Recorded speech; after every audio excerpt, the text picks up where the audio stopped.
What's going on, people? We are Tottenham TV. Spurs have drawn here 2-2 at Turf Moor against Burnley in what was pretty much, for the most part of it, an absolute shambles of performance once again. There were some good moments in the first half, and I thought we were the better team come half time. But second half, I thought was so drab, and it took for Burnley to go 2-1 up to Spurs to start pushing the issue and pressing the issue a little bit. And there's just nothing to take away from it in a positive light. There really isn't. West Ham have won. West Ham beat us last week. They're closing the gap on us. I think 8 points is the difference now between Tottenham and relegation. And with the games coming thick and fast now, we've got Man U, Man City, Arsenal and Newcastle just around the corner. I envisage that gap closing even more. You know, West Ham play Burnley in 2 weeks' time. So one of them's got to close the gap. Burnley are only 10 points behind us now. Well, I think it's actually I think that was when Burnley were winning actually. So it's a bit more than that. But it's just nothing. There's just nothing there. Like, seriously, we're asked to take on this Burnley side who have only won one game at home all season. All right, they've picked up a little bit in recent weeks and got 2 draws against Liverpool and Manchester United. But I think Liverpool and Manchester United looked a lot better against this Burnley side than we looked today. We forced Dubravka into a few saves, and he made a couple of worldy saves on the day. But it's ultimately nowhere near good enough. 100%. And if you look at the context of the game, I think you look at the stats, and it will give you an impression. You know, Tottenham knocked on the door many times, and Dubravka saved Burnley, and Spurs probably should have won on the balance of play and all this kind of stuff. And yes, we probably had the better chances overall. But if you actually look at how the game went, it was very dull for large parts of that first half, except for a 4-minute flurry where we had 2 corners and we created multiple chances and multiple shots from those corners, one of them going into the back of the net. And then we kind of got, once we took the lead, as has been happening in the last few games, whenever either we take a lead or we wait till we're behind to have a go. We took the lead, we then sit off, we get lax at the back. Vicario, what is he doing with the ball at his feet under no pressure, unforced error? Passes a horrible pass to Romero, who does equally horribly to miscontrol it. They win a throw, and it leads to Spurs just falling apart at the end, and they equalise. And then the second half comes with they've just scored their goal. They got their tails up. And that second half was horrible. We did have one chance through Solanke, a good cross from Xavi, and Solanke's header in the 6-yard box. He's got to be burying. Maybe a sharper Solanke does score that. Who knows? But Dubravka makes a save. But apart from that, up until the 80th minute, or the 85th minute really, we had nothing. And in fact, it was looking increasingly more and more likely that Burnley were taking advantage and they were going to take the lead. And when they did score, it wasn't a massive surprise. They were giving warning signs. Broja went through a couple of times, and it took last-ditch challenges from Romero and Van de Ven to stop him. They then make the sub. They bring on Foster, who's a much quicker player, and obviously he's got fresh legs. And lo and behold, he's the one that makes the difference.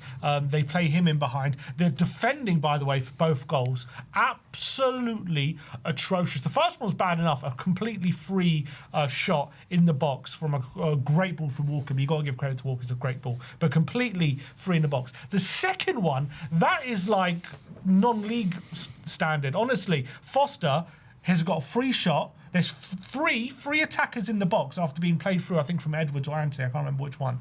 There's 3 free attackers in the box. Foster has the time to take a shot, have it saved from Vicario, then take another shot, get it past him, and Doggy isn't able to keep it off the line. It is how have we got 3 centre-backs on the pitch, and they've got 3 free attackers in open play in the box, and Foster has the time to get a shot and have it rebound to him and take another shot without any Tottenham intervention? It is ludicrous. And yes, in the last 5 minutes, we obviously, through the kitchen hit the bar, yeah. We hit the bar, Xavi, and then obviously, of course, Coutinho Romero, our star striker, decides to abandon all tactics, get in the box, and he heads home an equaliser and saves a point for Tottenham. But don't get it twisted.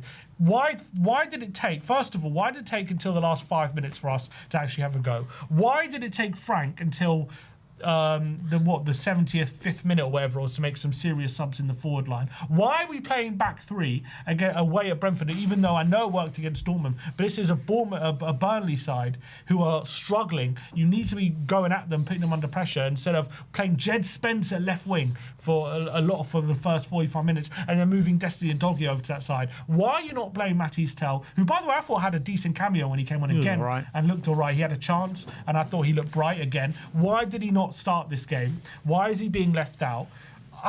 The decisions by this manager are baffling, and not only that, the football is dull. Defensively, we look all over the place. All he says we look better defensively. We're all over the shop today defensively. When Burnley were going forward, especially in that second half, we're struggling to create meaningful chances. Again, all our chances came, and most of them came from crosses from the right side and trying to get our head on it, or corners. That's the only way we know how to attack.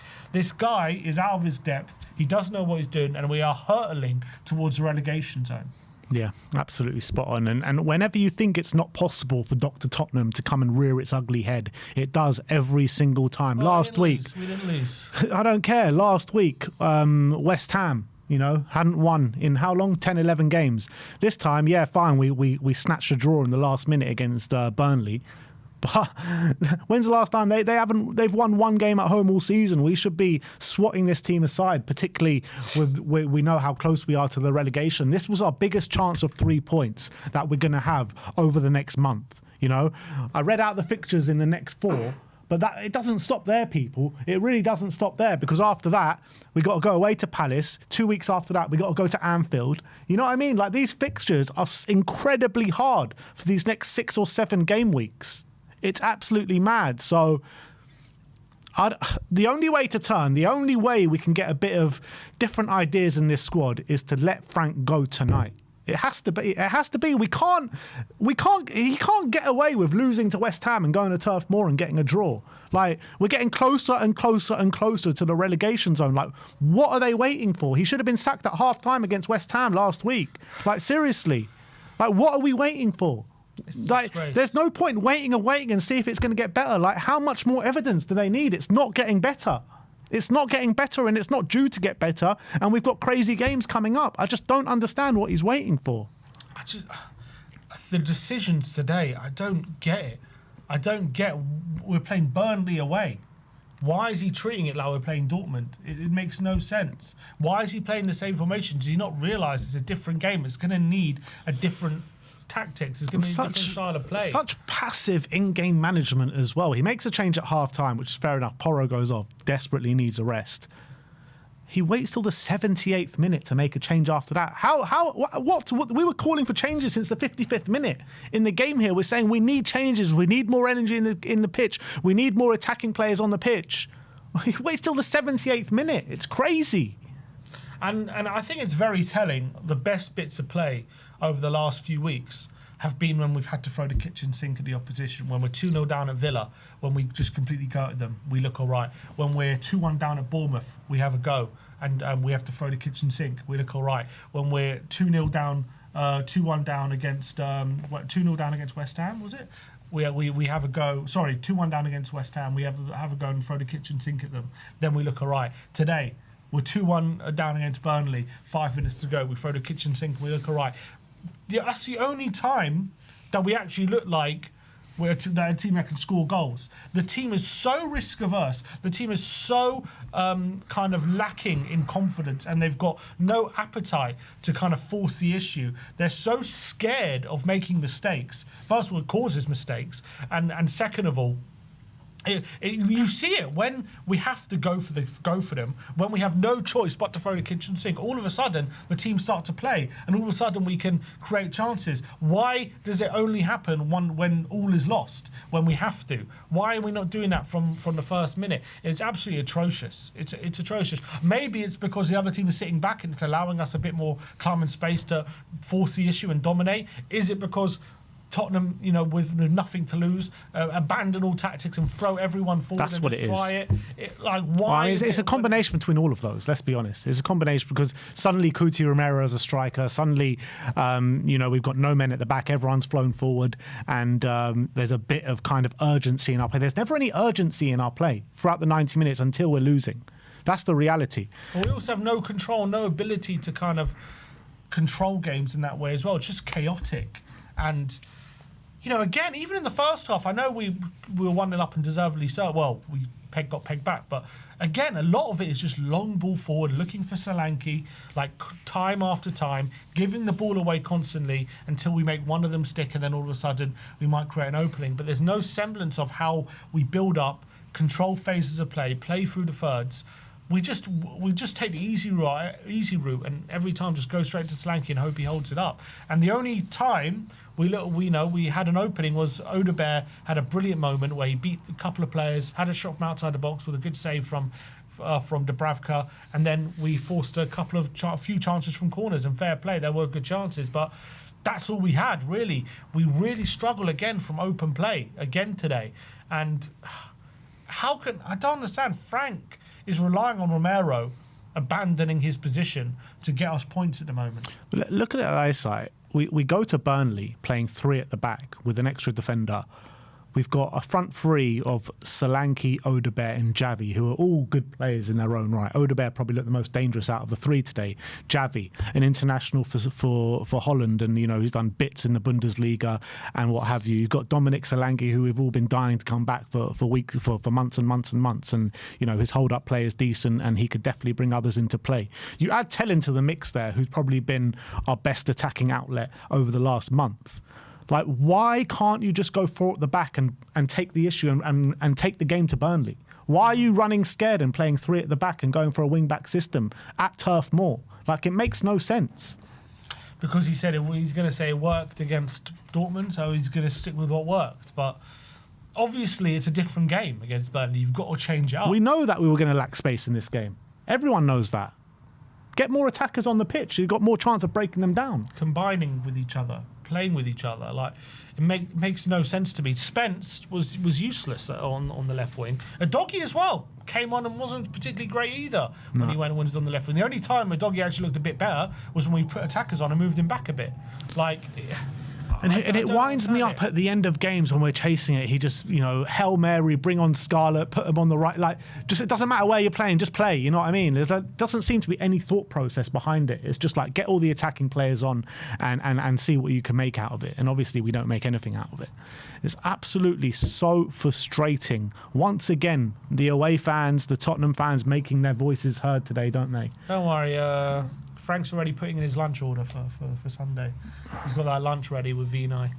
Yeah, everything's all right. No problem here. Nothing to see. Nice spot of lunch. Chicken salad. I don't want to see him take that Frankfurt game. I don't care if we go to Frankfurt and win and Frank's the manager. It doesn't make a difference to me. What I care about right now is survival. And it don't look like we have it in us to win Premier League games at the moment. And we're just going to get further and further closer to the drop. At what point do the alarm bells ring in this hierarchy? At what point do they say, all right, enough's enough now? Like, we've just lost the 2 teams in the relegation zone. Yeah. Well, we didn't lose. Well, it feels like a loss, though. It should have been a loss, really. We saved ourselves again with Romero. It's like how many 3 times, games in a row. Just Van de Ven and Romero just getting us out of the mud week in, week out at times. They're the only ones that can put the ball in the back of the net. It's nuts. It's absolutely nuts. This team are a shambles. The manager's a shambles. The whole thing is an absolute mess. Going before a week ago, you were saying, West Ham, Burnley, a great chance to get 6 points and just get a couple of wins on the board and hopefully start looking in the other direction. I cannot believe we've taken 1 point from West Ham and Burnley. It's embarrassing. That's the only word to put it. It's embarrassing. How do you take 1 point from Burnley and West Ham? It's madness, man. I don't know how he survives this. I've got no idea how he survives this. The thing is, he will. The thing is, he will. He's going to be in the dugout against Frankfurt. We'll probably win that game. Everyone's going to be like, all right, yeah, we've won a game. Let's see what bounce we can have from this. Then ultimately we'll lose next week. And And then we'll be back to square one again, and everyone's be like, get him out, get him out, get him out. It's just ridiculous, man. The fans have turned, the home fans have turned, the away fans have turned. I'm just hearing a video now, massive boos towards Thomas Frank in the away end, massive Frank out chance in the away end during the game as well.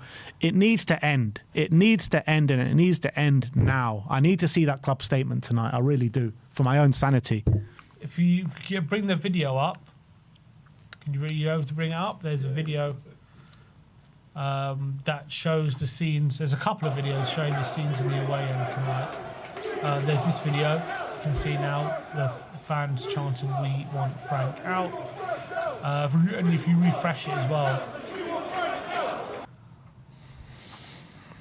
there's scenes from the end of the game and the players coming over, and then Frank comes over, and there's large boos and chants.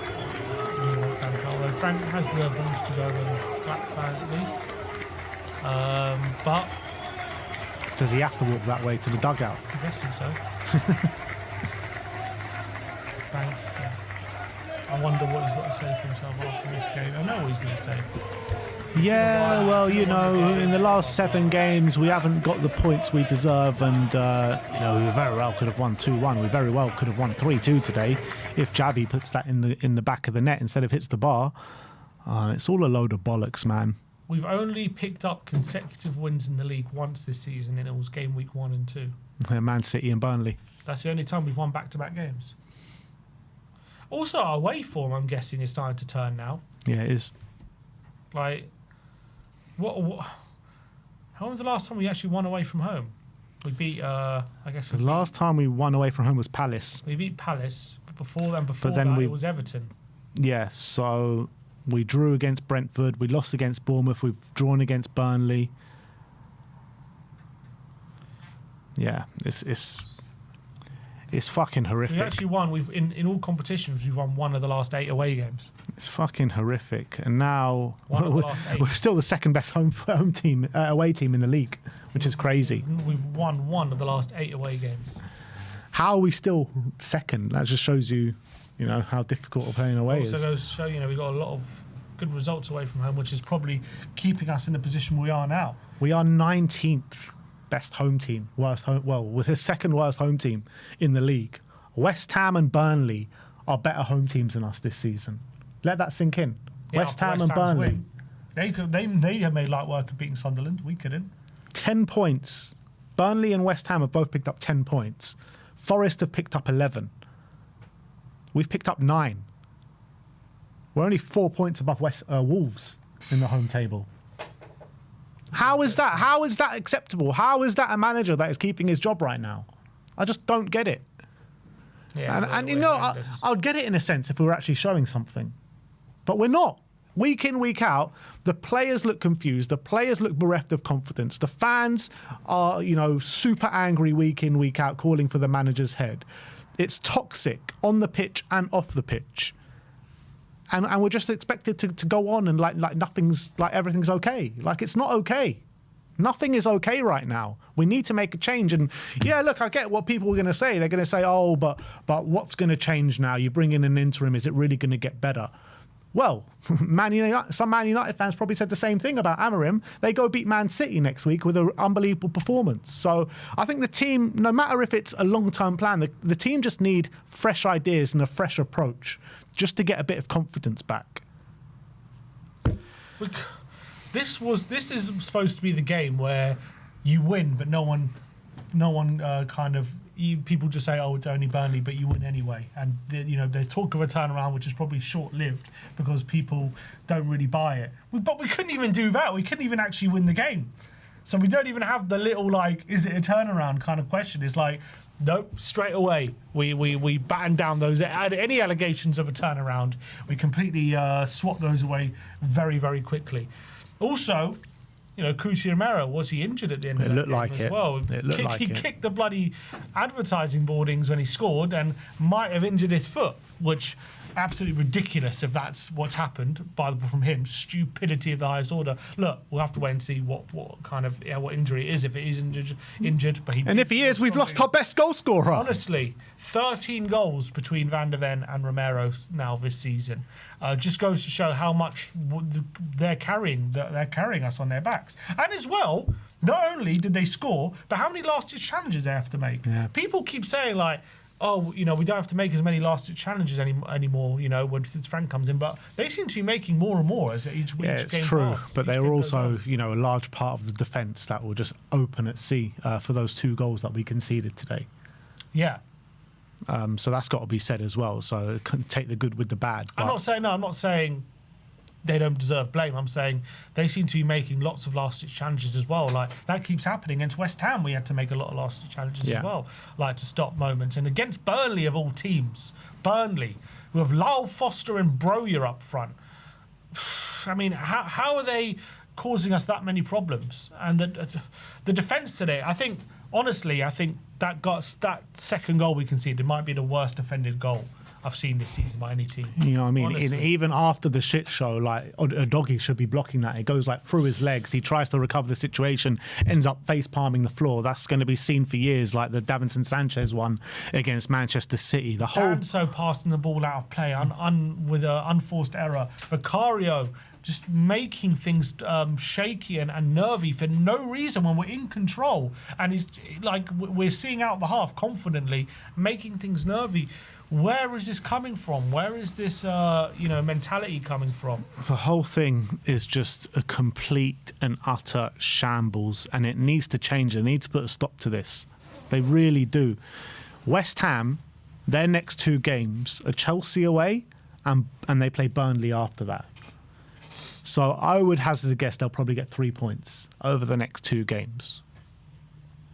If we lose our next 2 games, that's it. We are 5. We are 5 points. If that happens, we are 5 points above the relegation zone after 25 games. And then you're really in it.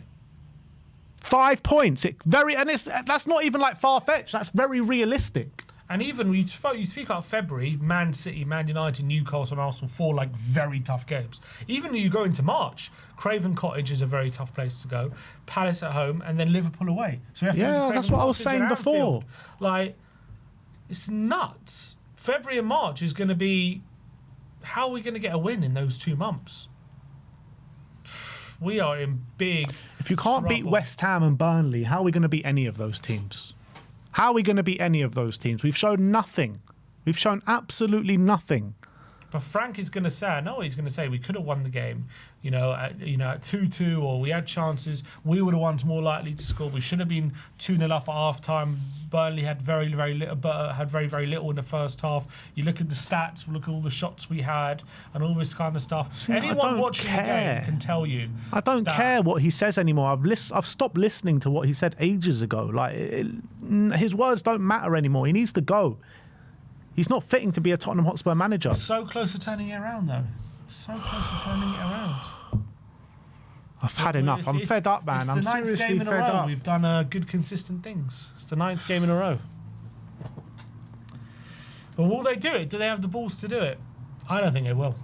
I don't think they will either, but they have to. They have to. We can't go on like this. I think they have to admit defeat on this and just cut their losses. Is there any Spurs fan in the world? Please tell me in the comment section below. Is there any Spurs fan in the world? Because I am yet to speak to one that think Frank deserves to stay in his job. Well, we had a few super chats before. Not in this stream, but in the last one, defending him, saying he needs time. I was watching that stream with Sean, who's saying that he wants Frank to be given time. But for me, it's over. It's so over. It's been over for a while. Yeah. He needs to go. I mean, it's an absolute nonsense. This is a failed project. They've got it completely wrong. They've got this completely wrong. And if you don't make the change, and just even if a change means 2 wins in the next 2 months, it's probably worth it because we might not get any in the moment. What is our actual form now? Is that 2 wins in 15 in the league? That's nearly half a season. So our form is 1, 2, 3, 4, 5, 6, 7, 8, 9, 10, 11, 12, 13, 14, 15. Yeah. 3 wins in our last 15. 3 wins in 15 games. Yeah, if you take it back to that Villa game, which we had a pretty good start to season up until Leeds. We were third in the league then. And since then, since like October time, it's 3 wins in 15 I don't games. care what anyone says. They can talk about the playing squad being not good enough. And yes, they're not good enough for where we want to be. But they're not that bad to win 3 games in 15. Come on, guys. They're not. It's just... We couldn't even beat Burnley. Burnley were a minute away from beating us. And the same patterns happen every game. Every game, it's the same shit. Like, how are we expecting this to get any better? Romero has to bail us out. We only throw the kitchen sink when we're losing. We have to. We've got nothing to lose. We always have an early start and then drop off and allow the opposition back in the game. We have a lack of control in games, and our only method of attack is either corners or crosses into the box, and we have no way of playing through the centre. It's just the same stuff. It's the same stuff, and I think Frank has implemented a culture of nervousness, of risk averseness, of pragmaticness, and not kind of taking the game to the opposition and throwing caution to the wind and trying to impress yourself on the game. And it's constantly reacting. His subs, his treatment of Tell, the formation today, all of it stinks. It all stinks, and I've not seen any positivity really. Apart from corners, we are the highest scoring team from corners in the league. Whoop-de-fucking-do. That's it. You know, we all go on about Arsenal relying on corners and all this kind of stuff. Like, we actually rely on corners. Like, to survive, not even like if we weren't as good as we are on corners, we would be in the relegation zone right now. So get Pulis in. He probably gets playing better football. Honestly, maybe we'll be even better on corners if Pulis comes in. It's actually mad. Like, I never in my life would have thought that Spurs would be that team that we can't do nothing apart from corners. Like, that's never been the Spurs, and it never should be Spurs. It's ridiculous. I swear. Anyway. I wonder if that late equaliser has saved him. It shouldn't. It shouldn't. But I wonder if it has. Like, a draw is a disaster at Burnley. A draw is an absolute disaster. A loss is just an embarrassing disaster. Anyway, let us know your thoughts in the comment section below. Absolutely tragic on the pitch today for Tottenham Hotspur, grabbing a late draw at Burnley. Let us know your thoughts. A couple of super chats to get into before we move on.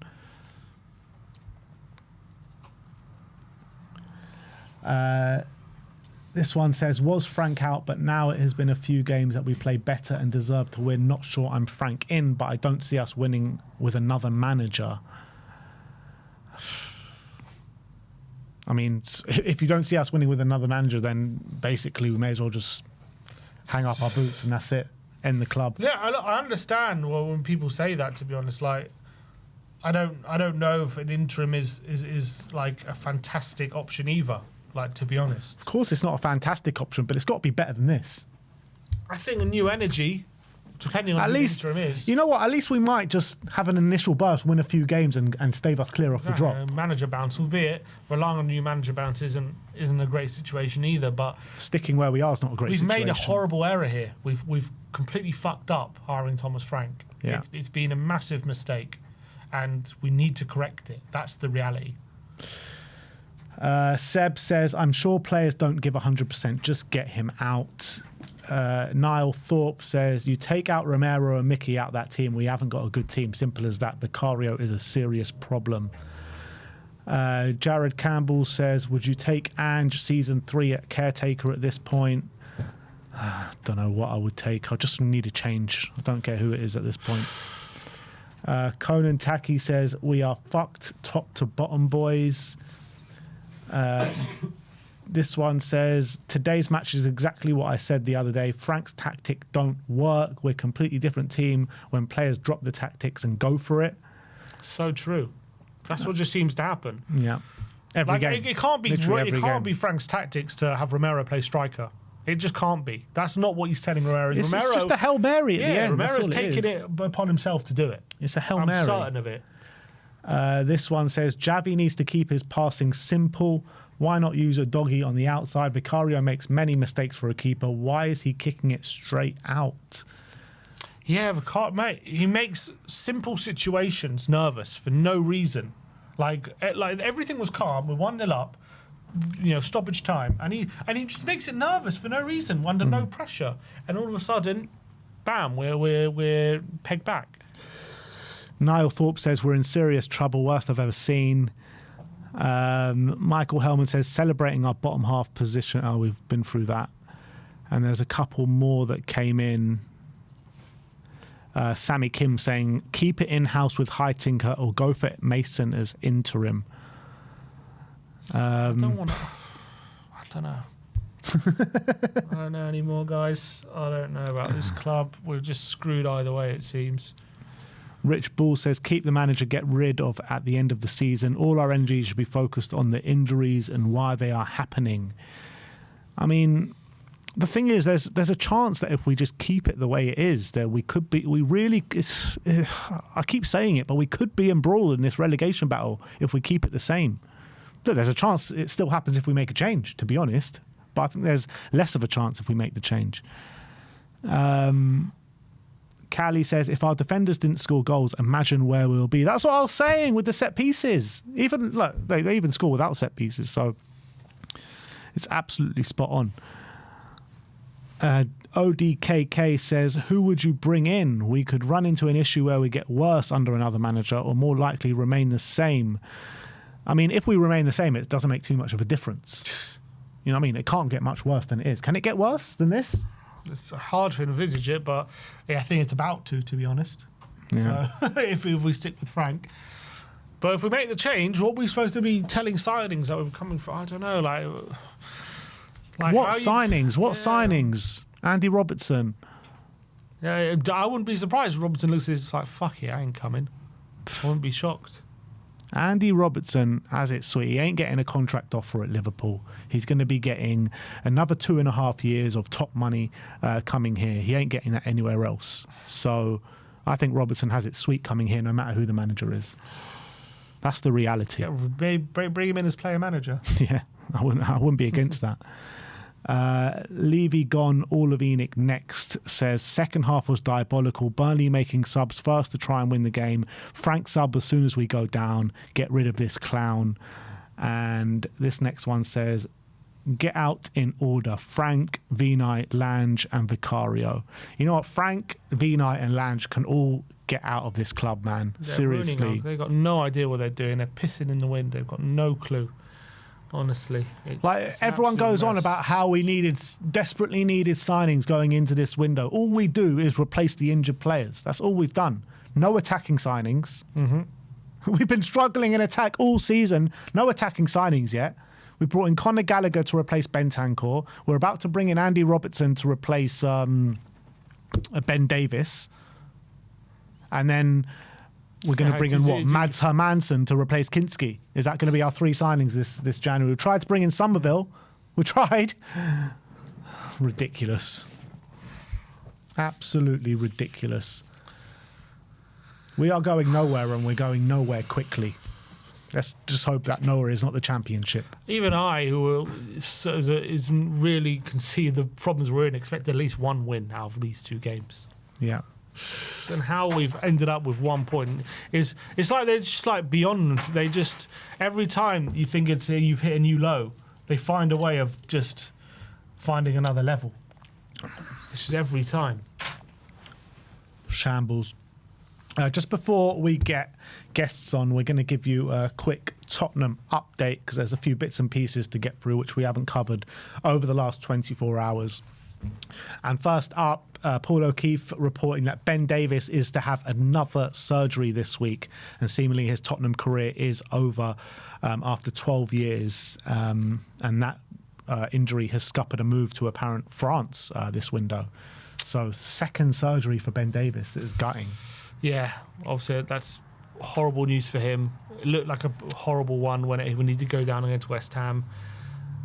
That seems it is what it is with him and his Tottenham career. He said he'd been a great servant to the club. We wish him all the best. Hopefully he makes it in time for the World Cup. But we'll have to wait and see in that one. But it looks like that's that for him. And 10 years at Tottenham. 12 years at Tottenham, sorry. Such a long time. It's a hell of a long time to be at one club, especially in modern football. So fair play to him. And all the best for the future. Yeah, and the surgeries don't stop there because Tom Barkley is reporting that Lucas Bergvall is set to undergo a surgery on his injured left ankle, and Spurs fear he's going to be out for up to 3 months. And, I wouldn't bet if it's longer than that after surgery. More gutting news, to be honest. Yeah, horrible one. It looked innocuous, didn't it, against Dortmund, but it's just when it rains, it pours when it comes to these injuries at the moment. And I fear for him because a young player having 2 long-term injuries in consecutive seasons, horrible news. Let's hope Frank ain't here by the time he gets back. This next one on Luka Vuskovic. Paul O'Keefe says that Luka Vuskovic will remain in Germany next season on loan at Hamburg. Vuskovic himself has said he is not ready and wants to play with his brother Mario Vuskovic next season. It's a bit of a... Yeah, I was kind of hoping that Vuskovic was going to be back in the first team next season, but apparently not. I think as well, from his point of view, being able to play with your brother would be something special for him, I'm assuming. Yeah. So...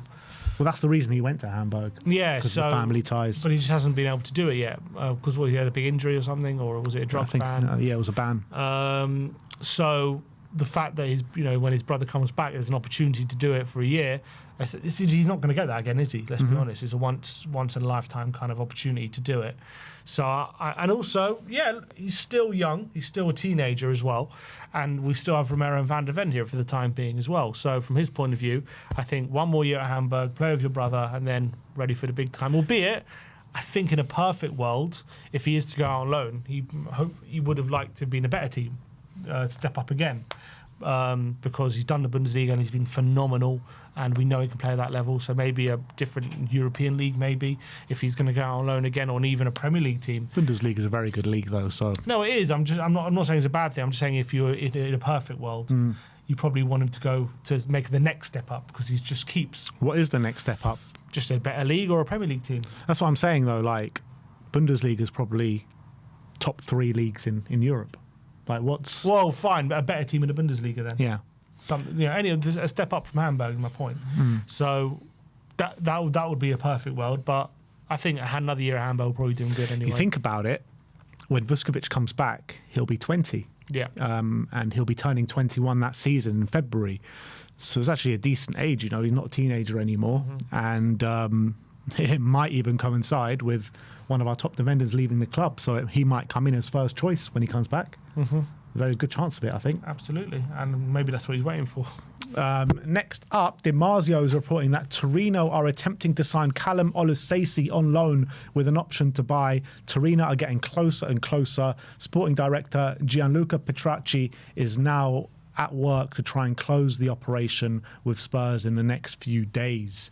It looks like Callum Olusesi on his way to Serie A. Yeah, delighted for him. And if he's going to be playing regularly there, it'll be very interesting to see how he gets on, because I've always been pretty impressed whenever he's gotten chances for Tottenham. Unfortunately, he's never really gotten proper chances like starts or anything like that. But he's had little cameos here and there and looked pretty decent. Obviously, he's always smashed it out for the youth team. So if you go to Serie A is obviously a massive step. Like, he hasn't gone out on loan to any low league team, has he? No. So that's obviously a massive step for him. It'll be really interesting to see if he goes there and if he's on loan. Option to buy. It's an option to buy, but he's only on loan first of all. So I'm guessing he's going to play over the next 6 months. Otherwise, they're not going to take up the option, are they? So it'll be really interesting to see how he gets on. Yeah. What are your thoughts about there being an option to buy in that? If it's for a decent fee, then I think it makes sense, because I think we should be getting money for talent. And look, I've got no idea if he's ever going to make it into the Tottenham first team. So it's obviously never nice when there's potential and you're like, could we use that ourselves? But if they feel like they can get some money for him, then fair play. Yeah. Matti Moretto is reporting that Inter Milan are working hard to sign Guillermo Vicario. There's been contacts already in the last few months, and there could become more and more concrete in the coming weeks. He's a goalkeeper that the club likes the most, and Vicario has a great desire to return to Italy. You would imagine it wouldn't be January; it would be looking more towards a summer transfer. Yeah, I'd be shocked if we sell him in January. Maybe they're putting the groundwork now to facilitate maybe a move in the summer. But I think Tottenham, the last thing I want to do is start finding a number one keeper now. I know Vicario has his problems, and we definitely need to upgrade him. Another shaky moment today, doesn't inspire confidence. So if Inter Milan want him, I think go sell him and upgrade and get a better keeper. I'm all in favour of that. But right now, it's just not a headache we need. I've got nightmares. I've got absolute nightmares of Inter coming in with a big bid for Vicario this January to sign him now, and Spurs looking to Mads Hermansen to see us through the season with. I've actually got a nightmare of that. You know what? What did Frank say? He said sometimes there's opportunities to sell like Brennan. That was an opportunistic sale because we got a bid. He's like, sometimes you've got to take the money when it's there because it might not come again. And will that happen with Vicario? Maybe we say no and Inter sign a replacement this window instead of Vicario, and now that chance is gone and that money doesn't come again.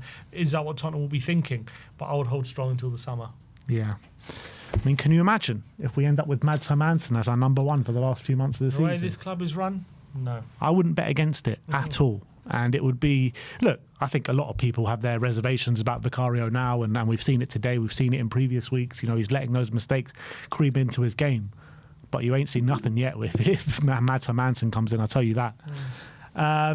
Let's talk about Andy Robertson. Paul Joyce of The Times says that Tottenham will be willing to pay a fee of $3 million plus add-ons for Andy Robertson. His relationship with Liverpool means he and the club will now reflect on what is best of the best interest for everyone. And Romano says that Robertson has given the green light to move to Tottenham. He's ready for a fresh challenge and is keen on a move. The negotiations are going very, very fast and very well. The deal could be done soon. He is in the squad today as we speak for Liverpool. There is a suggestion that he will stay for the Champions League game this week to get a send-off at Anfield. Yeah, I think this is probably going to go through. We'll have to wait and see if Frank's future changes any of that, but if that changes as well. And I think hopefully someone like him in the dressing room prevents something like today happening, where he keeps up the standards and he makes sure that we are in a better situation. He's a good head in the dressing room and on the pitch. He's been there, he's done that, he's got the experience. Is he the future? No. Is he as good as he was? No. But does he add a bit of depth to the squad, a bit of help for a doggy?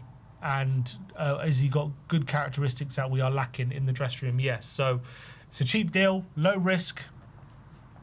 I'm okay with it, I guess, for now. I'm just get him in. We needed something to change. Yeah. I guess if it was Robertson, then it'd be Robertson. Absolutely.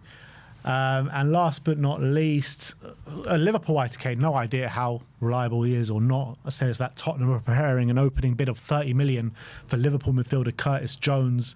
Spurs' new assistant coach John Heitinger is understood to be a big fan of Curtis Jones and Andy Robertson, and the situation is one to watch if Liverpool can push ahead with their interest in Adam Wharton. It was Davo Cop. Yeah. He's good. Is he reliable? Mm-hmm. Okay.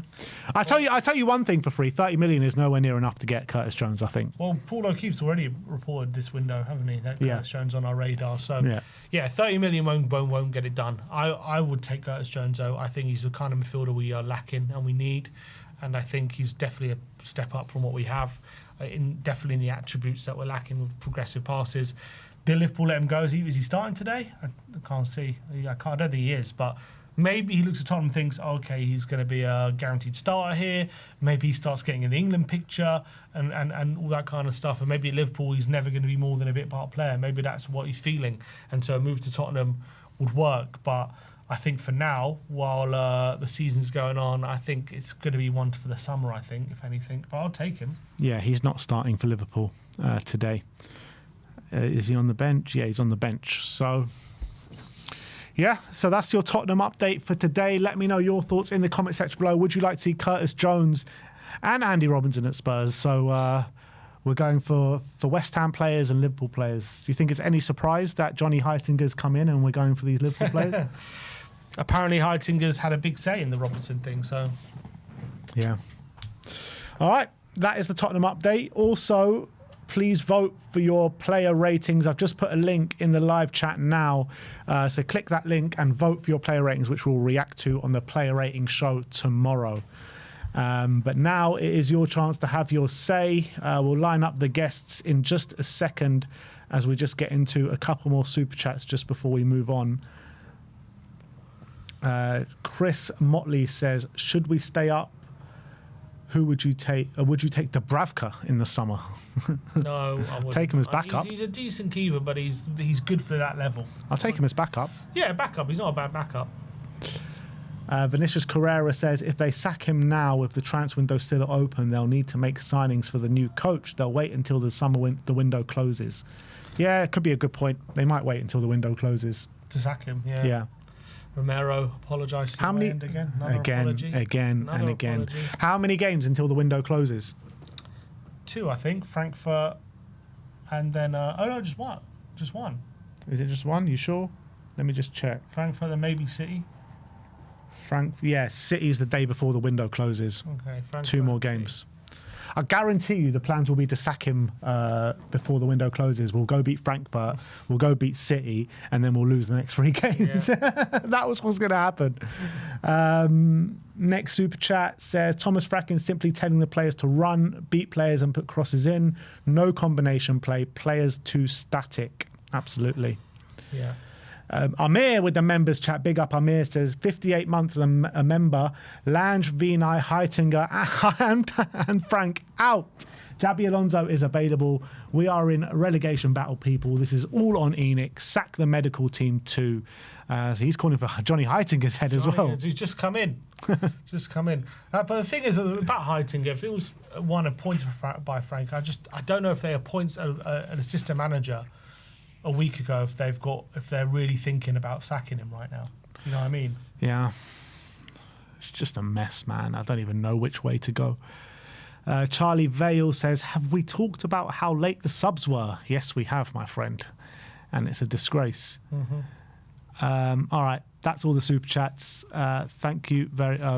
there's one more that's just come in saying, forget Dubravka, get Robin Roofs in. Robin Roofs. Yeah, the Sunderland keeper. Yeah, he's good, actually. I quite like him. Is he good with the ball at his feet? Don't think so. He's not that kind of keeper, is he? Yeah, I don't think so. Anyway, let's go to the guests. And first up is Josh Watson. How you doing, Josh? Oh, wait. You have to put the headphones back in. Sorry, not you, Josh. It's, he did. Go on, Josh. How you going, boys? Fantastic, Josh. Fantastic. How are you? Yeah, a bit flat. But I mean, not surprised, but still flat. Yeah, it's just like, what more evidence do we need to make a change? Like, we can't keep carrying on like this, surely. Yeah. Again, like I look at the scenario of the day, right? You come into a match where one of your potential relegation, competitors has just won and has, shortened the distance between you and potential relegation zone. You're at Burnley, who are also a relegation team, and yeah, sure, you're away, but this is the fixture that, of all the fixtures that we should do well in, and you would think we would win the match, this is one of them. Yeah. It's just the frustration for me just comes from the lack of pride, and I started to think about, like, if we can just do an exercise with the players that we've brought in say the last maybe 12 to 18 months, and identify what would be the top reason as to why they would come to Spurs, right? Like, when you look at, let's take Gallagher, for example. Now, from my understanding, he wasn't getting a ton of minutes. Is that correct? He started 2 games this season, I think. For 4 Atletico. games, yeah. 4 games. But in his previous club. For Atletico, for Atletico, he only started 4 games this season. 4 games, right? Okay. Yeah. So the most likely reason Gallagher's coming to Spurs is to play, right? There's a number of players that would fit that. obviously, players like Tell, players like Odebear, and they are getting minutes. But my point is, if you were to go across the board as to why would a player want to come to Spurs? It's not for Ange's reason because they want to come to Spurs. It's for a selfish reason. All right. It's not for success. It's not because I have, everything that Spurs means to me as a club. It's a place that I want to be. You mean Paulinia, Mawani, Gallagher, correct, all these correct. players? Like what players have come to Spurs because they see success at Spurs and they see their potential value increasing. Like, go back in history at who those players are. They are Kane, they are Son, they are Romero, but there's so few of them, right? So you think about the culture of a squad that is essentially like a transitory squad. Yeah. They're coming here for either money, for playing time, for the opportunity as a springboard. Do you know what I mean? So their entire psychology is, I'll be here for a window of time and I'll be out. If I win something big, whatever, that's a bonus. Like that's Spurs. That's how the high performance operation functions. So no surprise that you get results like this, which are the most common result. What's the answer then? Because what player in world football right now wants to come to Spurs for Spurs? Like, there's not many of them out there. Well, but again, this is like the guy that we signed from Liverpool. Like, again, why is he coming here? Well, because he's outdated at Liverpool. He's not going to get the opportunity. So he's got a couple of good paying years in him, and maybe he goes somewhere else to Saudi Arabia at the end of that 2 years or whatever. Do you know? But we're not getting winners at the managerial level. Well, obviously, you can take Ange out because he was a winner and he won, but we're not getting the type of people who are prepared to go through the difficult times, and there's a ton of them at this club, and navigate them, stay long enough to where the things that the operation or the organisation needs to figure out to become a perennial success. Like, so what has to change? We have to get winners. Like, and again, it comes back to the board. We say ENIC, we say, Vinay and Lang, and Paratici's obviously on his way out, if not gone. But just the decision-making process is one of an organisation that, as far as success is concerned, and being a challenging club, they've got no idea. They really have no idea. Sticking on today, though, Josh, obviously scored that last-minute equaliser.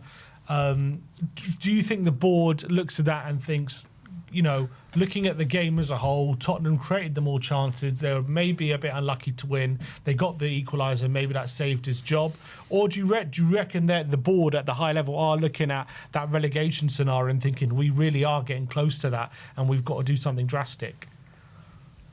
Well, I reckon when Romero scored the equaliser, the board would have taken a collective breath, right? Because it gives them the opportunity to avoid the decision that needs to be made.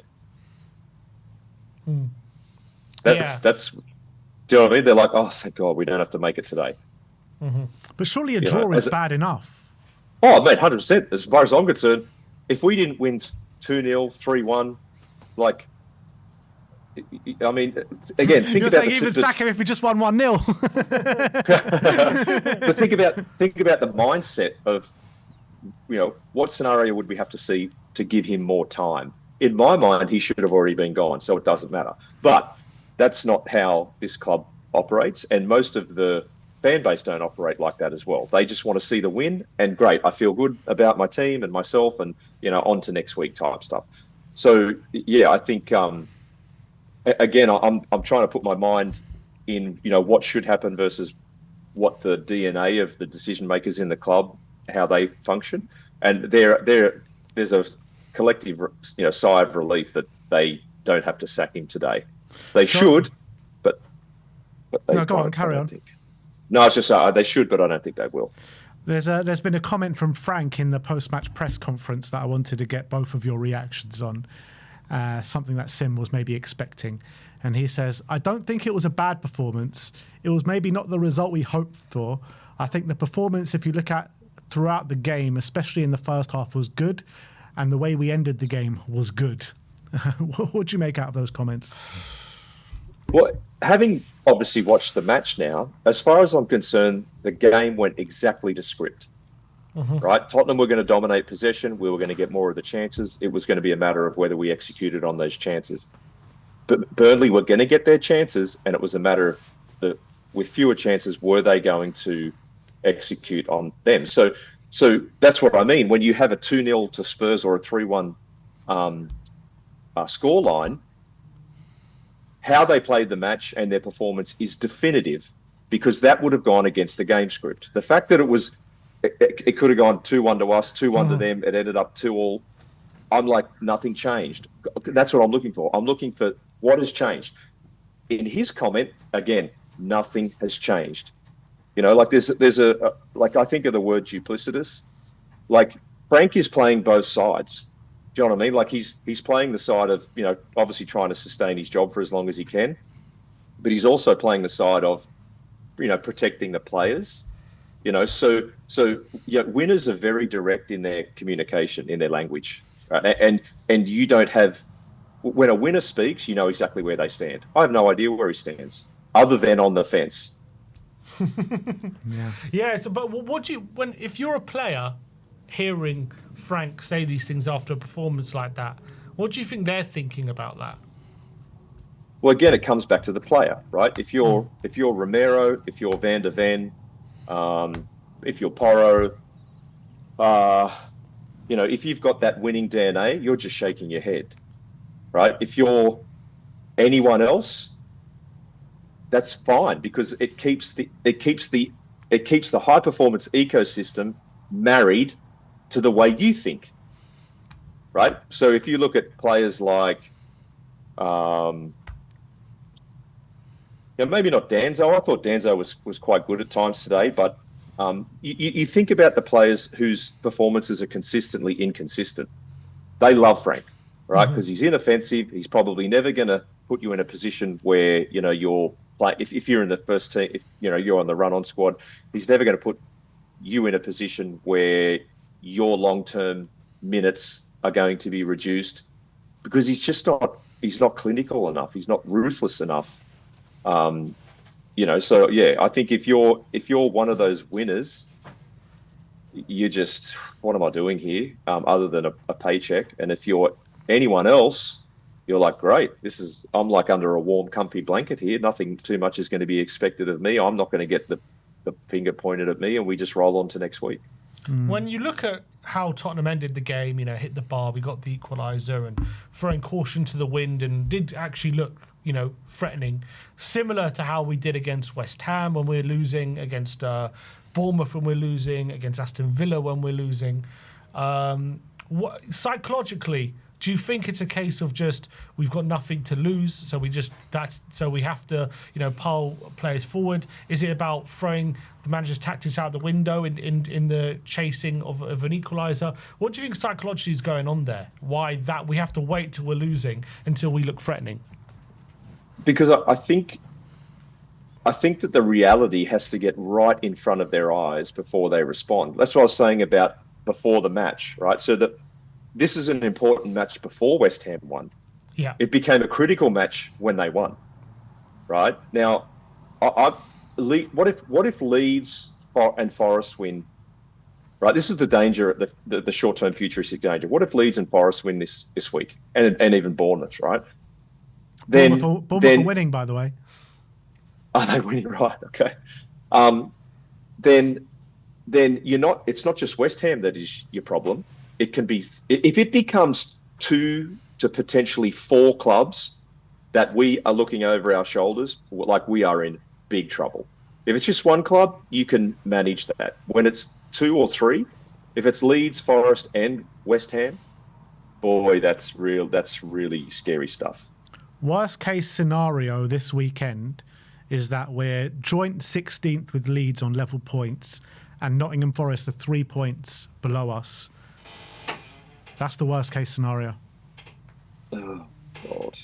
Yeah, I mean, that, and again, that's what, going back to my comment last week where I said, to win these types of matches, it's almost like we have to go 1-0 down, because that's then you're faced with that reality of loss, and then you respond to the reality of loss, right?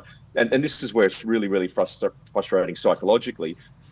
So we're trying to avoid something. Our performance is increased because we're trying to avoid loss. And I'm not saying the loss of a match, right? We're losing something, right? As opposed to, what the better teams do is they see something in front of them and then they go and get it. Mm-hmm. Yeah, you see what I'm trying to say? Right. Yeah. We're worried about what's behind us instead of focusing on how do we catch what's ahead of us. Exactly. And that comes down to the manager. Mm-hmm. Right? Because he's not painting whatever vision he's putting out in the future for these guys. It's not enticing enough to then go and do what is necessary to then realize the result right? And that's what Ange was brilliant at, right? As far as his communication and his motivation and stuff like that. You see that video where he was talking about before the Europa League match, and his words were, when he's holding that trophy, stop. When he's holding that trophy, so he's talking about Sonny, right? And it wasn't enough for him to say that once, right? He had to say it again. And in that moment, the players got more clarity, and no surprise that Sonny ended up holding the trophy, right? So he had a heap of other, deficiencies, I guess. But as far as someone, this is what I said to, I think, on Stell's channel the other day, the coach's job, right? Yes, technical, and setup and strategy and all that sort of in-game stuff, training, setting all that sort of schedule.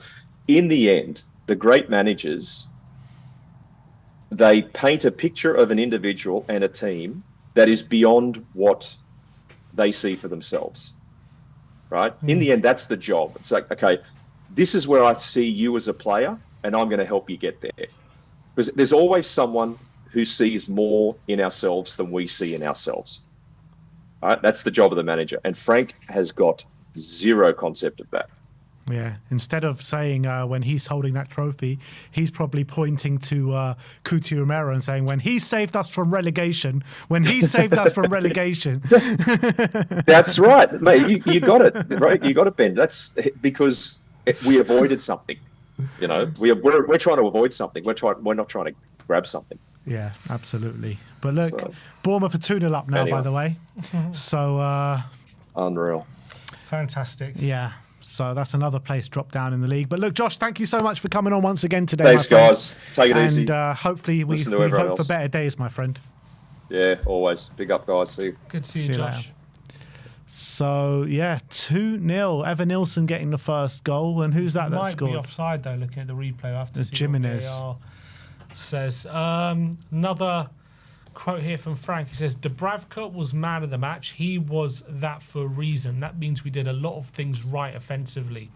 I think we came here, took some of the confidence from the game against Dortmund into the game. I think first half we were good. I think actually we were very good, dominating the game, on top of the game, scoring 1-0, creating lots of chances, opportunities, could have been 2-0, more or less, if not out of sight. Then definitely in a very good way to try win a football match, and we concede a chance. We give nothing away first half except a goal at the very end. That we can never ever concede that goal because it just changed a little bit of momentum going to half time. Second half, we're coming out, we're not as dominant, but I still think we are okay and on top. We got a big chance with Solanke, and then we concede another goal that we can never, ever, ever concede. That makes it difficult for us, but big praise to the players for showing character and running power and willpower to keep going. And we created a big chance to match to Xavi, and I think there was one more and then the goal. So did more than enough to get the equaliser, and over the game I think did more than enough to win it, but unfortunately not. It's nowhere near more than enough. If you don't put the chances away, you keep going. You keep going until you get those chances, more chances, and put them in the back of the net. How many lull periods were in a game when we were just doing absolutely nothing, passing sideways, backwards, and not even anywhere close to penetrating the opposition? Like, that's what good teams do. They keep going until they find the back of the net. And let's be honest, that goal from Burnley was coming. And Yeah. that it says it wasn't exactly a shock when they scored. And it only took until they scored for us to actually go at Burnley and create all those chances. So, yes, was it a good chance? Was it a good response, to the going 2-1 down? And we did have 3 chances after they scored to make it 2-1. So it was a good response on paper. But this keeps happening. How does he not see it? We keep going down, and then there's a response. And then we go at the teams, and then we throw caution to the wind. Why does it always happen when there's nothing to lose and it's late in the game? It happens every time. Like, I don't understand how he doesn't see that pattern. And acknowledge it instead of just saying, yeah, it's great that we're responding. It's like, why does it have to always be a response every time? Yeah. Can we not get ahead of them and be proactive? Absolutely. All right, let's go over to our next guest, Daniel Sammer. Let's see what he has to say for himself. How you doing, Daniel? Hear me? Can you guys hear me? Yeah, we can now, yeah. Yeah, I'm calm. What are you guys saying? I'm far from calm, man. I'm far from calm. Mate, how? 0 points against West Ham last week, 1 point against Burnley. We're getting closer and closer to the relegation zone. Every team is making ground on us, below us. Where are we going, man?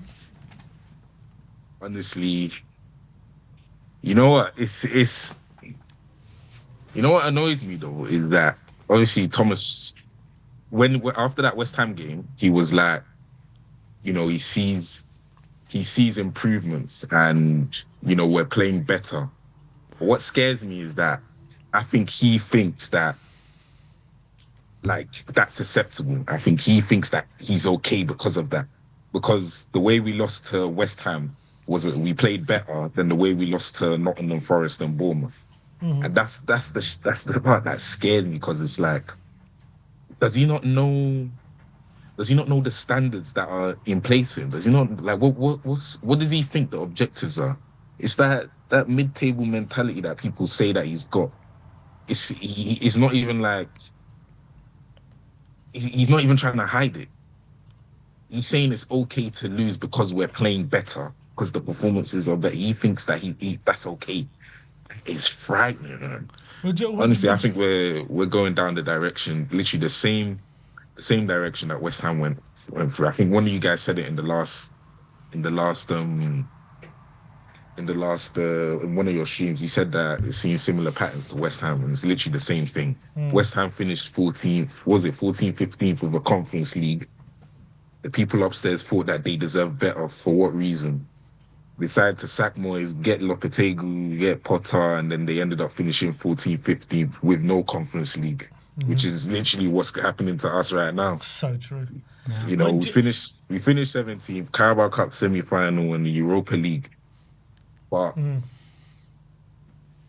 you know, I'm not even trying to say, for the sake of argument, let's say those conditions are bad. But what have we done as a club for us to say we deserve better than that? No, not even trying to disrespect Tom, not even trying to disrespect our club, but what have we done for us to say we deserve better than 17th, Carabao Cup semi-final, round the 16th FA Cup exit, and a Europa League trophy? What have we done? We've not, because we've had better managers with better players, and we've not gone over the line. We're the same club that we had Jose Mourinho, one of the greatest managers in 21st century, start Harry Kane against Zagreb in the Conference League, and we lost 3-0 and got knocked out. Yeah. With a manager in jail. We had Antonio Conte, one of the greatest managers. Sorry, give me a sec. It's all right. He's just checking if Frank's been sacked yet. Sorry? I think you were just checking if Frank has been sacked yet. Honestly, I got a buzz. I was like, shit, maybe I'm speaking, maybe I'm prophesying something. But now we even had Conte, again, one of the greatest managers in 21st century, start Lucas Moura, Son and Kane against Middlesbrough, and we get knocked out of the FA Cup. Yeah. But because we played Bodo Glimt in the semi-final of the Europa League, we're now discrediting that trophy. We're discrediting that achievement. We've had better play. We started Richarlison, Solanke, and Brennan Johnson as that forward line in the final. Yeah. And the midfield of Bentancur, Bissouma, and Pape Matar. No disrespect to those players. That Postecoglou had the worst set of individuals in the post-Poch era, and he was able to get over the line with those guys. You know, it's in terms of today, Daniel. Frank says good performance. We should have won. Dubravka was man of the match. Do you agree with him? Did we deserve? He said Dubravka was man of the match. Yeah, he said Dubravka was man of the match. Why is he giving it to the other team though? What's wrong with him? Because he said. Why is he giving it? Why is he giving it to the? Why is he saying the other team? He said because that's why we didn't win. Because Dubravka, that's what he's saying. Yeah, but Dubravka, he did make like a couple good saves, but he wasn't like amazing. It's not like he was like It's not like he put in a world-class performance to stop us. Like, let's be honest. Were we unlucky not to win today? Does Frank have any good points to make? Like, were we unfortunate that we, drew with all the chances that we had? We were unlucky, but at the same time, Burnley were unlucky as well. But even at that, this is what I'm trying to say. This is what's. I don't want us to now say, oh, because we're unlucky, it's okay. This result is okay. Because it's not about playing better. Like, we only got him for results. We didn't get him because we only got him for a quick fix to get us into competing on, what did he say? Competing on all fronts. All fronts, yeah. Competing on all fronts to a closer degree than we did with the previous manager. We only got him to get us closer than before, and we seem to be getting further away. Because if he now saves us from relegation, everybody's going to be saying, oh, like, he did a good job still. He stopped us. I think, well, he was the previous caller. He said the same thing. We're in a position now that he's going to get praised for saving us from relegation. How mad is that? We're Tottenham Hotspur, and we're talking about being saved from relegation. Like, let that sink in. It's crazy. It's like, exactly. Again, I don't see Tom. He's a good coach and a good tactician, but again, you just have to. He is one of the problems with the club, but he's not a major problem in my opinion. I think it's just the people upstairs. You just have a lot of non-footballing people making footballing decisions that are just driving us into weird places, such weird places. I mean, we lost Levi and Paratici. I know a lot of Levi. I know a lot of the opinions on Levi are like controversial. Some people are in, some people are out. I think overall, you have to say he was okay because, he's kept us in that top six reputation. Because you have to remember, we're the only top six club that's not won a trophy. Mm-hmm. We've won one trophy in this century. We're the only top six club that's won a trophy. That's won one trophy in this century. Everybody else has won a lot more.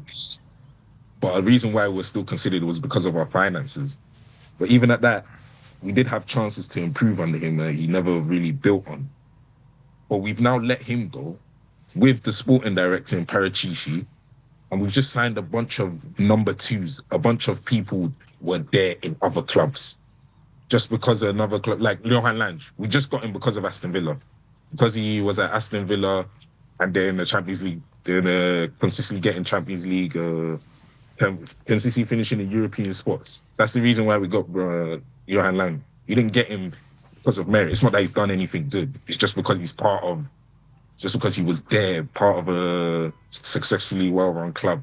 But he wasn't, though. He wasn't. Aston Villa got better after he left. Aston Villa got better after, facts, actually. Yeah, facts. Aston Villa got better after he left. He was actually there in Villa's worst period. That's when he was there. When under Gerrard, when they were almost relegated and that. Yeah. It's crazy. And it's the same with Vinay. He's only here because he was part of the people that wanted Arteta to stay at Arsenal.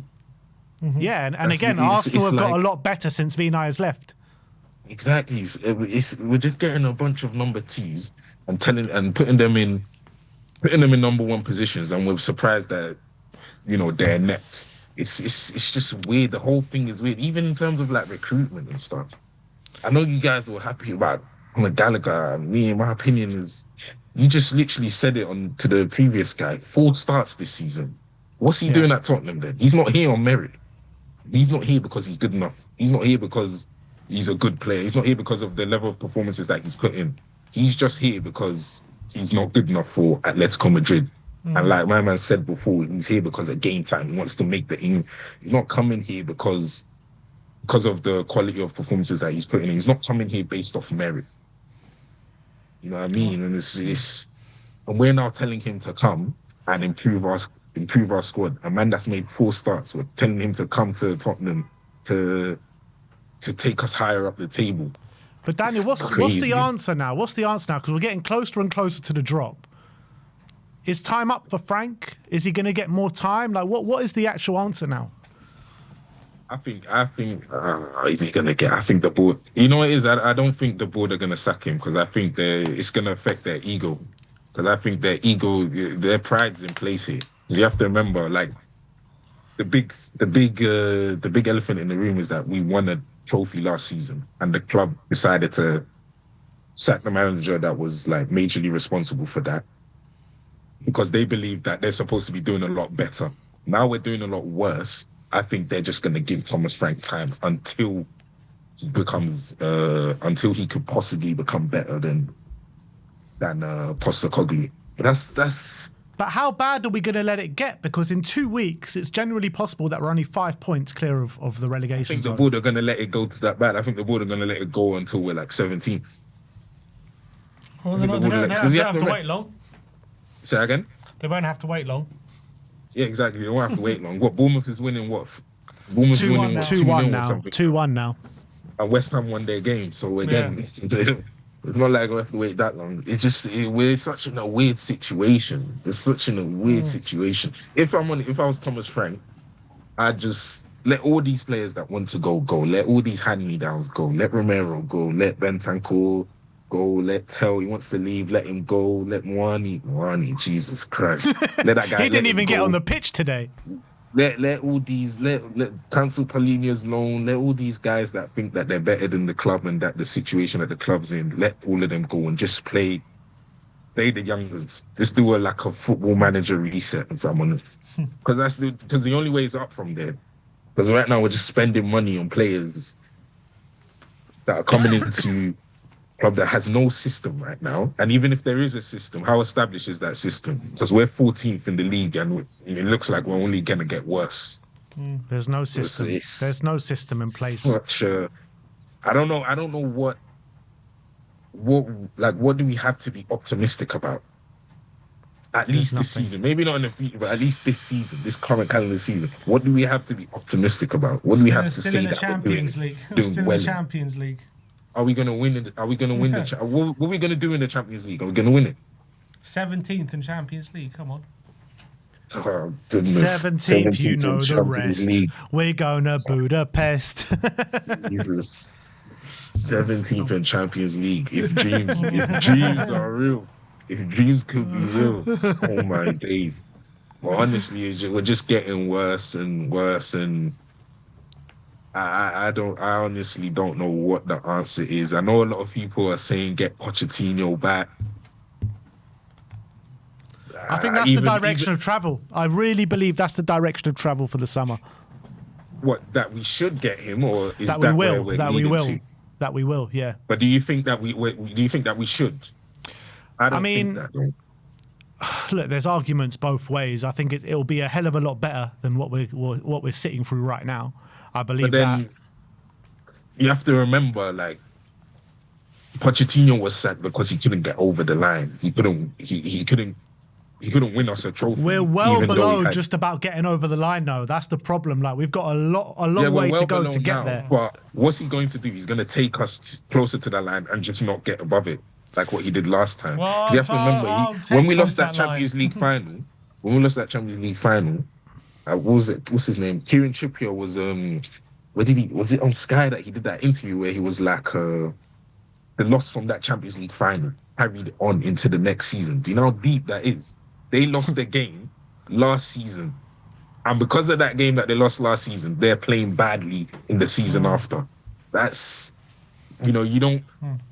obviously, again, like it does get us closer to 9, but you know, if if that's going to potentially happen again, if Pochettino comes, or if that's what we want, then in my opinion, there's no point not no point, but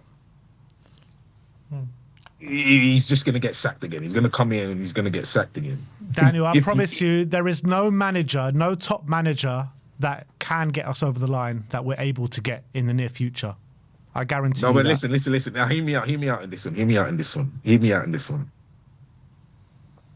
First of all, I think Xavi can get us over the line, but that's not who I'm even going to recommend because I don't think he's going to even. I don't think he could come. I don't think he would come here anyways.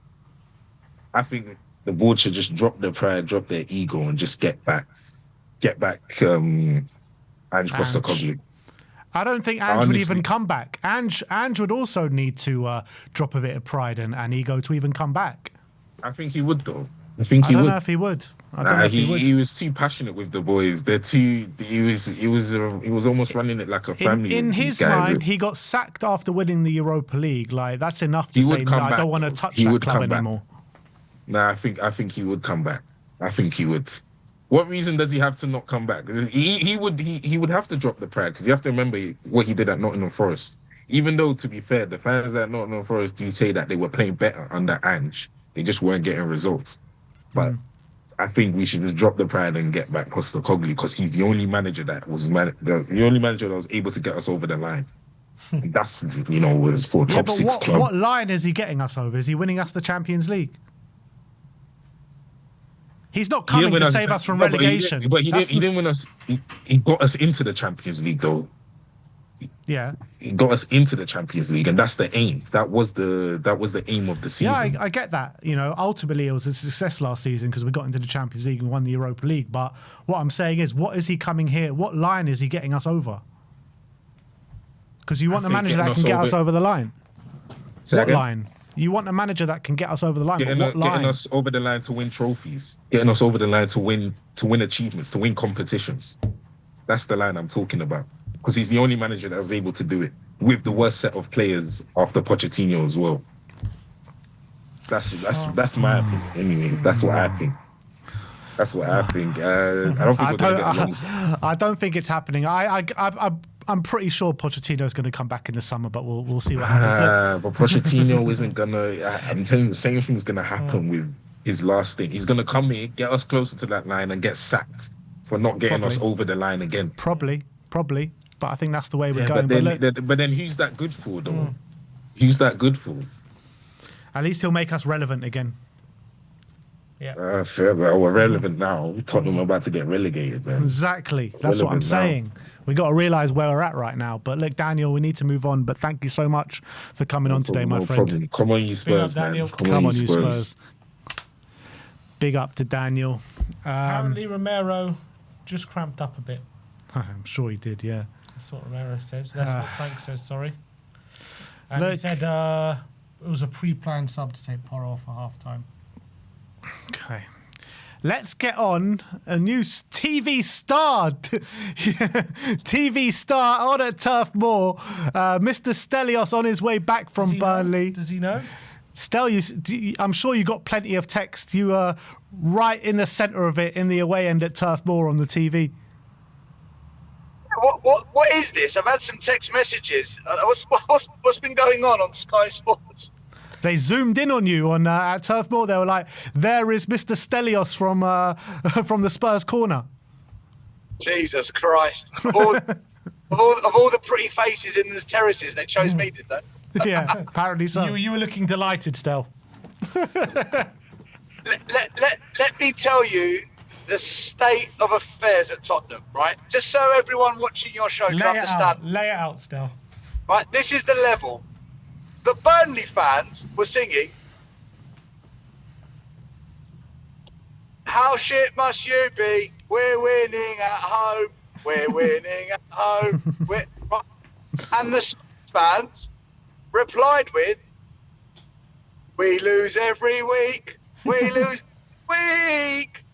You're nothing special. We lose every week." And then the Burnley fans gave us a round of applause. Sounds like you had a good day. Sounds like a lot of fun.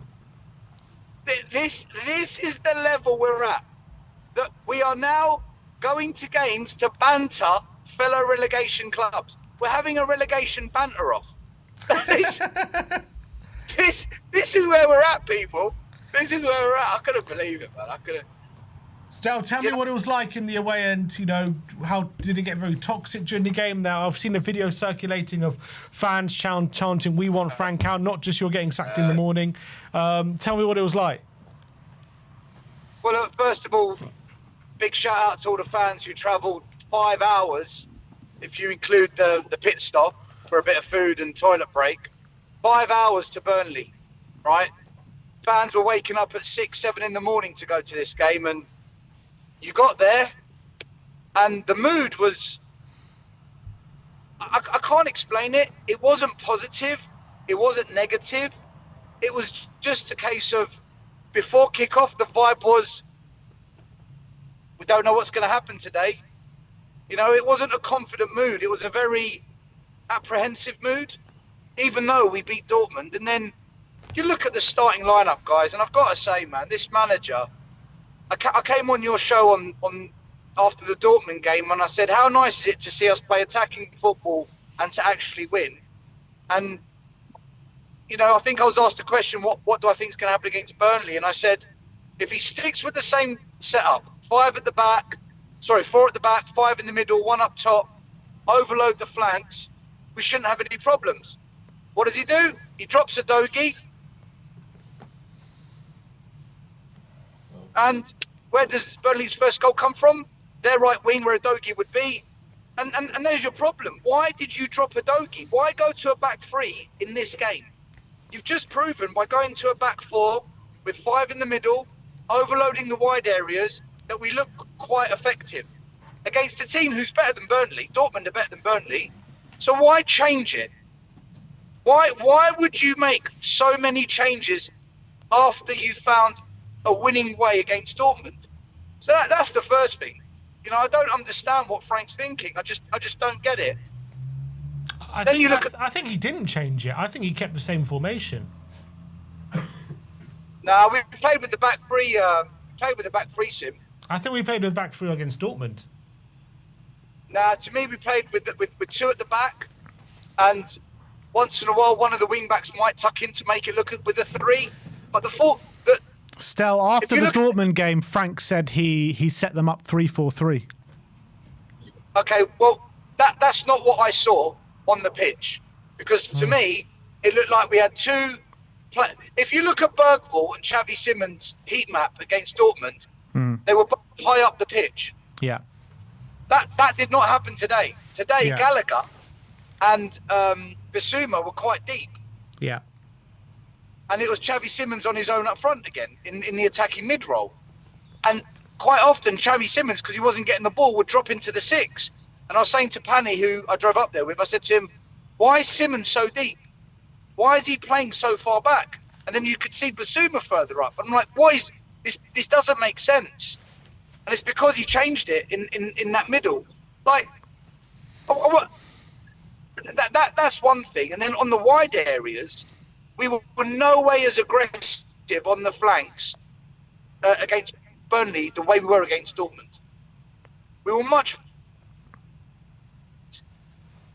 Yeah. And I just feel that he tweaked it, and he didn't need to tweak it. I don't think Udogie should have been dropped, guys. I don't know why he dropped Udogie. It must be a fitness issue. Well, he came on at half time and he was fine. Yeah, that's what I'm saying. He might not have been fit enough to play 90 minutes because he's only just coming back from injury. Well, if that's the case, I would have started with him and not brought him on at half time. But he had no choice because we were getting rinsed down that flank. And it's because, listen, against Dortmund, you had Udogie left back and Spence in front. And it worked really, really well. Why not start with that same process? Why not stick with that? I think he did, Stel. I think he went with Van der Ven instead of Udogie, and then Spence in the same position. Spence was basically de facto left winger today, Stel, in the first half. Van der Ven was not bombing up the left flank the way Neither was Udogie. No, Udogie wasn't either. Go look at Udogie's heat map. and you will Yeah. see where he spent most of the game. It was on the left side of the pitch, in front of the halfway line. I went and looked at the maps. I think he had equally as deep red just in front of the halfway line and just below the halfway line, I think, in the heat map. Okay, but he got on the left flank over the halfway line. Look at Van de Ven today. He wasn't out wide on the left like Udogie was. He was more central. It's the same heat map. He's in the same position as Van de Ven. I'm looking at it right now. So you're telling me Van de Ven was on the left flank over the halfway line? No, I'm looking at the heat maps. I'm saying he had the same heat map as Udogie today. I think Van de Ven's a tiny bit deeper, but it's not too much of a difference. Okay, I'm going by what I saw, and Udogie and Spence were more aggressive on the left flank than the combination of Van de Ven and Spence today, in my opinion, from what I saw. Which makes sense. And in the midfield, right, he brings Conor Gallagher back. What does Conor Gallagher bring to this team other than he's quicker to release the ball? Like, the one thing I'll give Conor Gallagher credit is when he's got the ball at his feet, he releases the ball quicker. But what does he do other than that? I've seen nothing in Conor Gallagher over these past 2 games, to be honest. Right? Absolutely nothing. When Gallagher started against West Ham, we lost. When he started against Burnley, we drew. He can't play against Dortmund and we win. Yeah. I'm just stating some facts here. I think as well, what's he got against Tell? Because Tell, I thought he's been playing okay recently, and he decides to play Spence still at left wing. And I thought Tell did all right when he came on. I've got no issue with Spence playing on the wing, as long as Udogie is the wing back, because Udogie brings solid cover in that position. And and we got exposed because when Carl Walker got the assist for the equaliser, we had a warning earlier on. Carl Walker whipped in a brilliant cross. They scored, but it was offside. That was the warning. Yeah. They did the exact same thing for the goal, and that was the area that Udogie would have been defending. So that area got exploited because Udogie wasn't in that position. And I came on your show and I said, guys, I don't care what people say about Udogie. He's a good player. As a defender, he's good. And he allows a lot more freedom for the player in front of him to attack. We didn't have that today. And I'm not surprised they created their chance from that position. And this is what I mean about we didn't need to change that today. And that's where their goal came from. Look, having said all that, I thought we were the better team in the first half, by the way. I thought Tottenham were the better team in the first half. Yeah. And we should have capitalised more from our play. My issue is, second half, Burnley got into the game, and this is how I know Frank is not a top coach. Burnley do not have loads and loads of top players. And he's indicating, sorry guys, I was just chatting to my co-driver. In that second half, Burnley don't have loads and loads and loads of top players. Some of their quick one-touch, two-touch passing was so much crisper and better than Tottenham's. The way they moved the ball at times was better than us.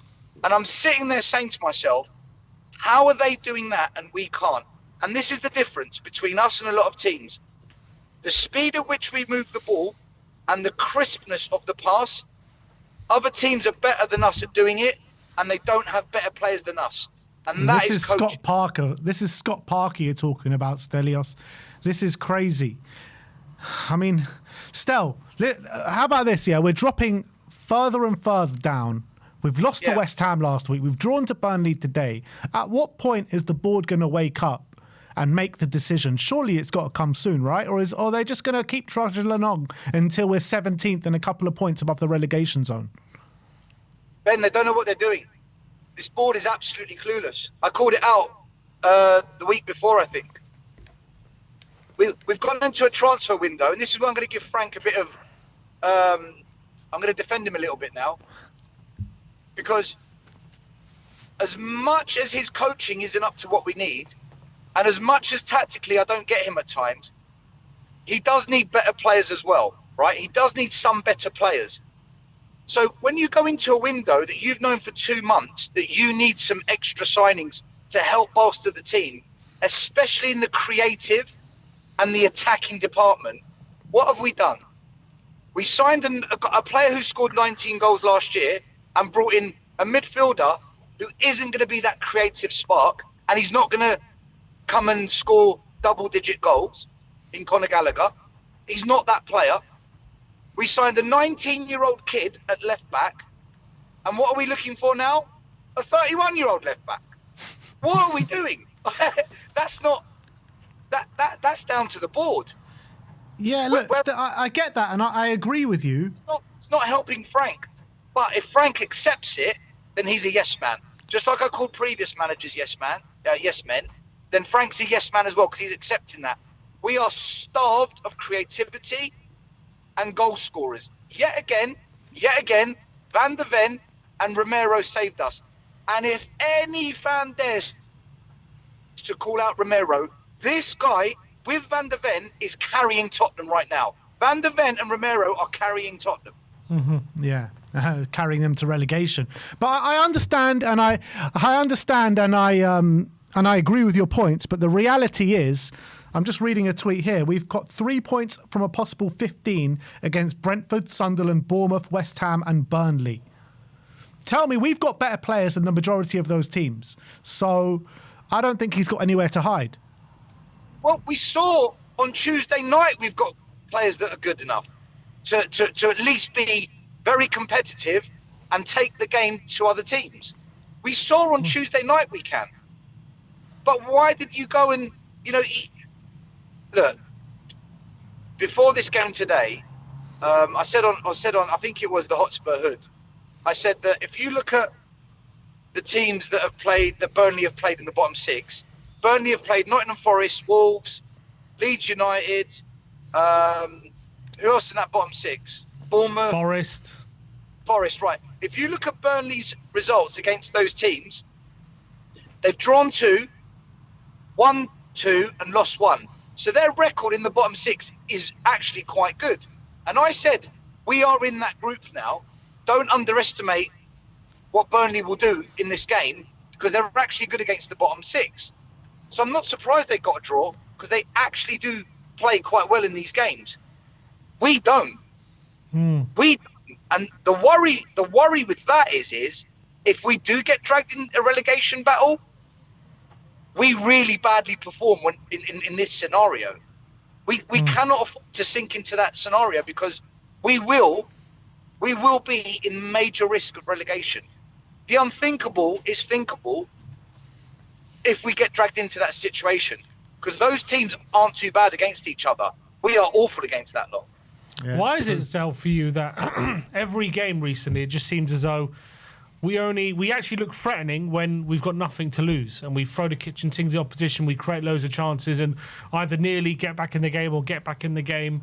Well, for you, what is that down to? Because is that proof that when we do go at teams, we can be threatening? Or is that just a case of the other opposition sitting back and giving us a bit of leeway to get back in the game? What is it down to that we look threatening only when we're losing? I think it's a mixture of everything you just said. Definitely teams do become a little bit more defensive because they're trying to hold on to the lead, and that allows us to be more attacking. I also think that the players just throw the tactics out of the window and say, do you know what, sod this, we're just going to go for it. And they're more aggressive and more ambitious in their play. I also think as well that we do have a resilience about us away from home. Like, whatever we want to say, away from home, we've only lost 1 game all season. There is a resilience about us away from home. Look, no, that's not true, is it? We lost to Bournemouth and we lost to Forest. We've picked up the second most away points in the league. Yeah, that's true. Yeah, sorry guys. Forget what I said about only losing one away game. We are the second best team away from home points wise. Sorry, yeah. Yeah. Yeah, that's the stat I was supposed to say. Although we've only won 1 of the last 8 away. Listen, guys, we're in freefall. We're in freefall at the moment. No matter where we are, home or away. But still, my point bringing that up is Frank what happens usually in the pattern of the game is we losing, playing badly, we have a late rally, and then Frank comes out after the game using the evidence of that late rally or as to say we had a good performance and look, we're doing things right and we nearly turned it around, we got the equaliser today, blah, blah, blah. And he will look at the stats and say, look how many shots we had, even though a large majority would have come late in the game when we're losing and throwing the kitchen sink. So what do you think about Frank using those moments as a way to justify Tottenham having good performances? I'm going to repeat to you what my friend Panny J that I've gone to Burnley with said to me today. This manager, he hasn't got that edge about him. He hasn't got that oomph about him. Whereas Ange, Conte, Jose, they had that oomph. There was an edginess about them. And Frank just plays it safe with his press conferences. He says the right things, not what needs to be said. That's the reality of it. He's one of those types of managers. He's just going to say the right thing to protect the players and to protect himself. What the last caller said about him protecting is spot on. Whereas Mourinho would have called out players. Conte would have called out the board. Ange would have said, listen, what do you expect? I've got injuries. What do you want me to do with it? Like there's an edge about them. They're a bit on. They're on the edge. They'll say something that maybe they shouldn't say, but it's the truth. Whereas Frank, he plays it safe because he's that type of manager. We need a manager that's got an edge about them, because then someone that's got an edge takes risks. Someone that's got an edge has got that fire in their belly. I don't view Frank as that kind of a guy, unfortunately. Look, I will say as well, guys, we were a bit unlucky today. We hit the crossbar. We had a free kick. The goalie made a brilliant save from. There was also a header from close range that the goalie made a good save from. I think Solanke should have done better with it. But nonetheless, the goalie made a good save. So I do think we were a bit unlucky, but this is the reality. This is Burnley, guys. Yeah. This is Burnley away, man. They don't have superstars. They don't have magicians. They don't have players that you... I mean, our fans laughed that we signed Odegaard from Burnley. Mm-hmm. Laugh at that. There were moments of today where I stood there, and it's probably why the camera zoomed in on me looking glum. I couldn't believe some of the passing and movement from Burnley. We lack that movement. And it's not because players are lazy or they can't be bothered. It's not coached, guys. Those patterns of play aren't coached. Marcus Edwards, ex-Tottenham, big up to Marcus Edwards. Every time he got the ball in midfield, the amount of time he had to receive and turn. I mean, does anyone want to shut him down? Do they just want to let him play and ping the ball around the pitch? It was ridiculous. Like, it's not on. We're Tottenham Hotspur at the end of the day. We're not, you know, no disrespect to Burnley and Wolves and these teams, but we're a big six club. We've got to be doing better than this. And there's problems all over the shop. The board, the manager, everyone. Do you think, Stel, that that late goal from Mero saved Frank's job tonight?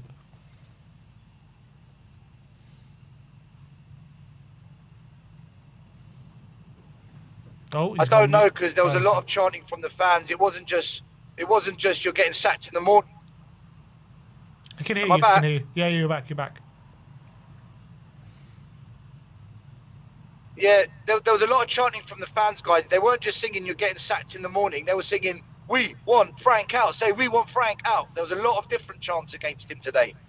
So I don't know, man. But again, look, this board isn't listening to the fans. The board don't give a shit what the fans think. They're going to do what they want. This board is going to do what they want, and they best pray to God we don't get into a relegation fight, because they're going to regret keeping Frank if that happens. They're going to regret it massively. I think we're there now, Stel. I think we're there now.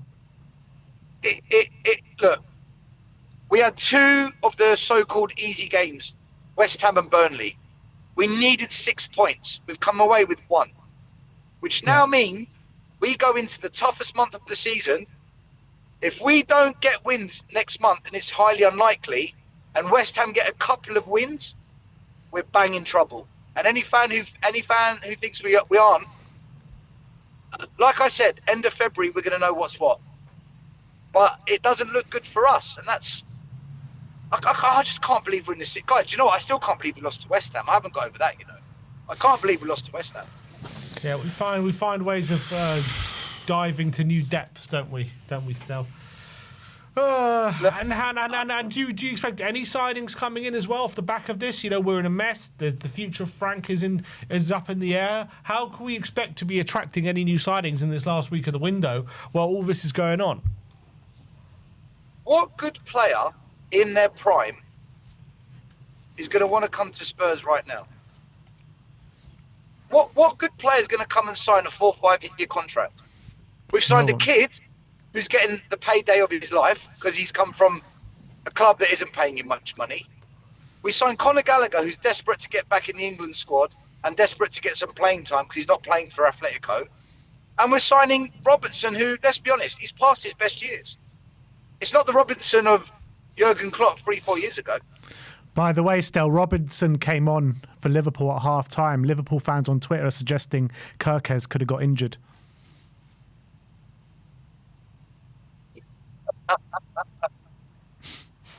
Listen, do you know what? I was making a joke in the car before I came on saying, if Robinson plays for Liverpool today, watch Robinson get injured.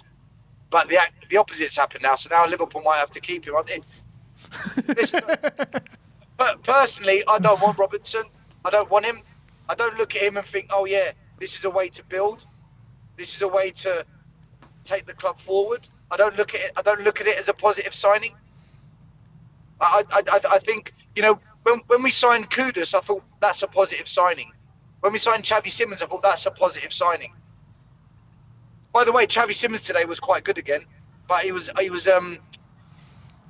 left isolated, man, and they kept chopping him down outside the box. Every time he drove forward, beat a man, they kept bringing him down, and he just needs a bit more support up there. He didn't have that player to the left of him, to the right of him to give him the support. So I don't know, man. I don't know. It is, 5 hours there, 5 hours back, watching us struggle against Burnley. It's bullshit.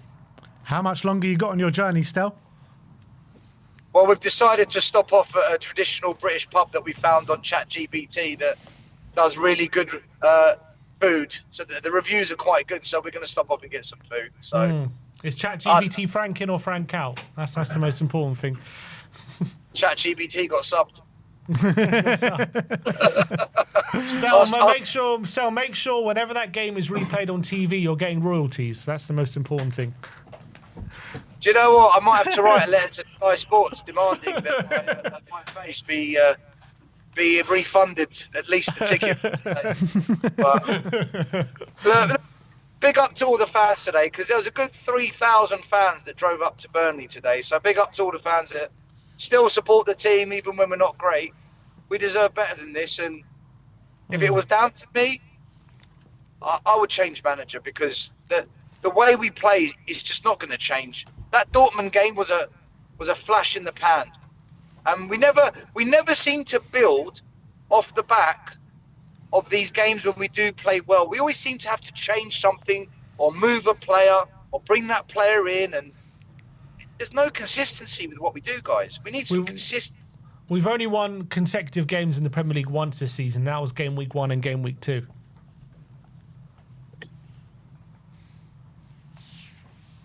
I hope this board have got a plan up their sleeve. I swear to God. I swear to God they better have a plan up their sleeve. Yeah, the plan is to keep Frank. Well, then we're in for one very, very uncomfortable and toxic end to the season. I'll tell you that now. It's going to get very, very toxic. All right. Stel, safe journey back, my friend, and we'll speak to you soon. Yeah, big up all the listeners. Smash like, subscribe, and you got to pray for us, people. You got to pray. Pray is all we got at the moment. See you later, Stel. Thanks for coming on. See you later, guys. Good to see you, Stel.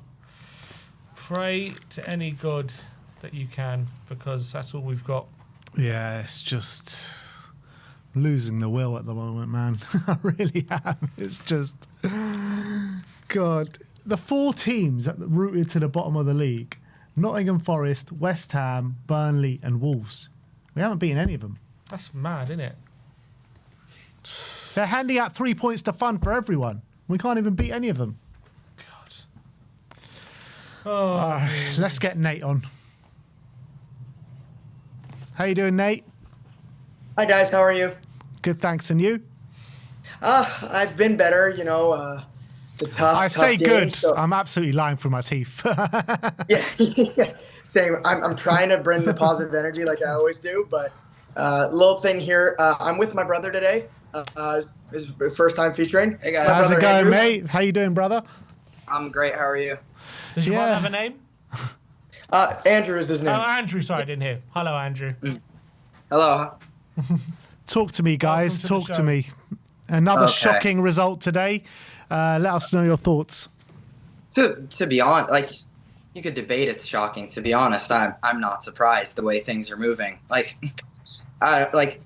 obviously my brother loves this team with all his heart. I'm much more of a casual fan, and sometimes I think that helps me. I can kind of keep him in check and kind of offer the common sense from. I'll sit down and watch the 90, but it's not going to ruin my my weekend. It ruins all of mine, but I'm dead inside, so I don't really feel anything anymore. So what I notice when I watch the team is like consistently the attack just looks really, really stale. It doesn't matter how they line up. It doesn't matter how they like the tactics they changed. They tried moving Jed Spence at the wing, and that's the best they've looked in about a month. So to me, it doesn't really look like there's much direction up front, and like the direct output to that is like, when's the last time have you seen Tottenham draw a penalty?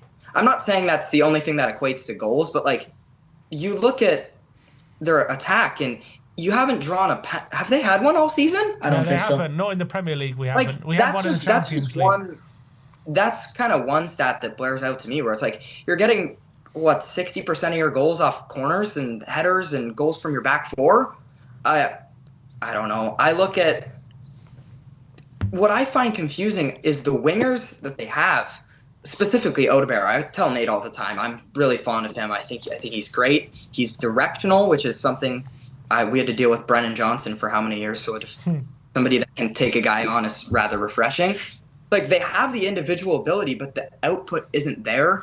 You could boil that down to coaching or whatever. I know I certainly am not. Nate's not. I don't think anybody in this call is too fond of how the team's being coached at the moment. But like I feel like that they have the ability and it doesn't show. And then rather than giving the guys a chance or letting them showcase what they do, we move on from them quickly or they get scrutinized, specifically Johnson in that case. So I think I don't have a direct manager that I think could fix the problem, but like, because that's the problem. Like you know what's missing, but you don't really know how to attack that. So that's kind of my thought process. I feel like the individual ability is there. It's just they don't really click as a team. If you get what I'm saying. Yeah, and 100%. And I think we're too reliant on individuals doing things to kind of get results. I remember just take it upon himself to just wander up front and get on the end of things. Kudus, when he was fit, taking on 3 or 4 players to kind of create an opportunity. I 100% agree with you. But let's bring Nate in today.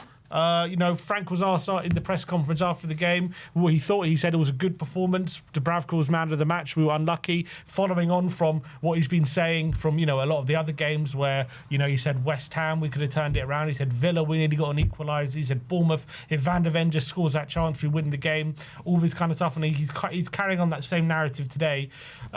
So when you look at the game just on the face of it, does he have a point? Were we unlucky today? Or when you're watching the game, do you feel like it was this outcome was inevitable?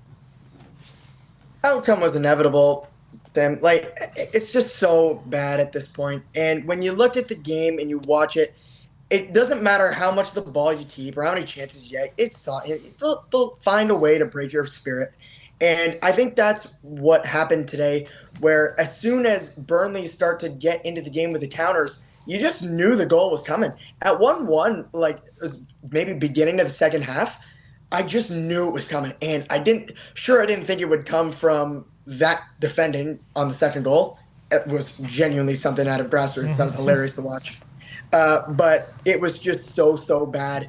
And I don't care what Frank said. Like, I think it was Stell or Ben who said it's like, I don't care what he says. I've stopped listening to him weeks ago. Like, he's in denial, and I kind of feel bad for him. But in the sense, like, there was no getting back into that game. When your goalie plays like that, Dubravka, by the way, my word, he was fantastic today. But you just knew, like, there's no route of attack into the game, and there's just nothing to it. So I always, like, the irony of all of this too is that, like, why are we matching Burnley man for man? I get a Borussia Dortmund, but, like, we're playing a back five away at Burnley? Guys, come on. Like, what are we doing? So I think that's just kind of it. And he's out of his depth. He's turned us into Brentford. He's a parasite, and we need an injection to get him gone. And I think that's all it is. I think his days are numbered. And with another boring, dull display like that, he's got to go. Yeah, when do you think that moment will come? Because, a loss to West Ham last week, a draw to Burnley this week. We've got big and hard games coming up now in February, to both Manchester clubs, Arsenal, Newcastle. I mean, it ain't getting any easier now. So at what point do you think the board are going to push the button? Because surely it's got to come at some point.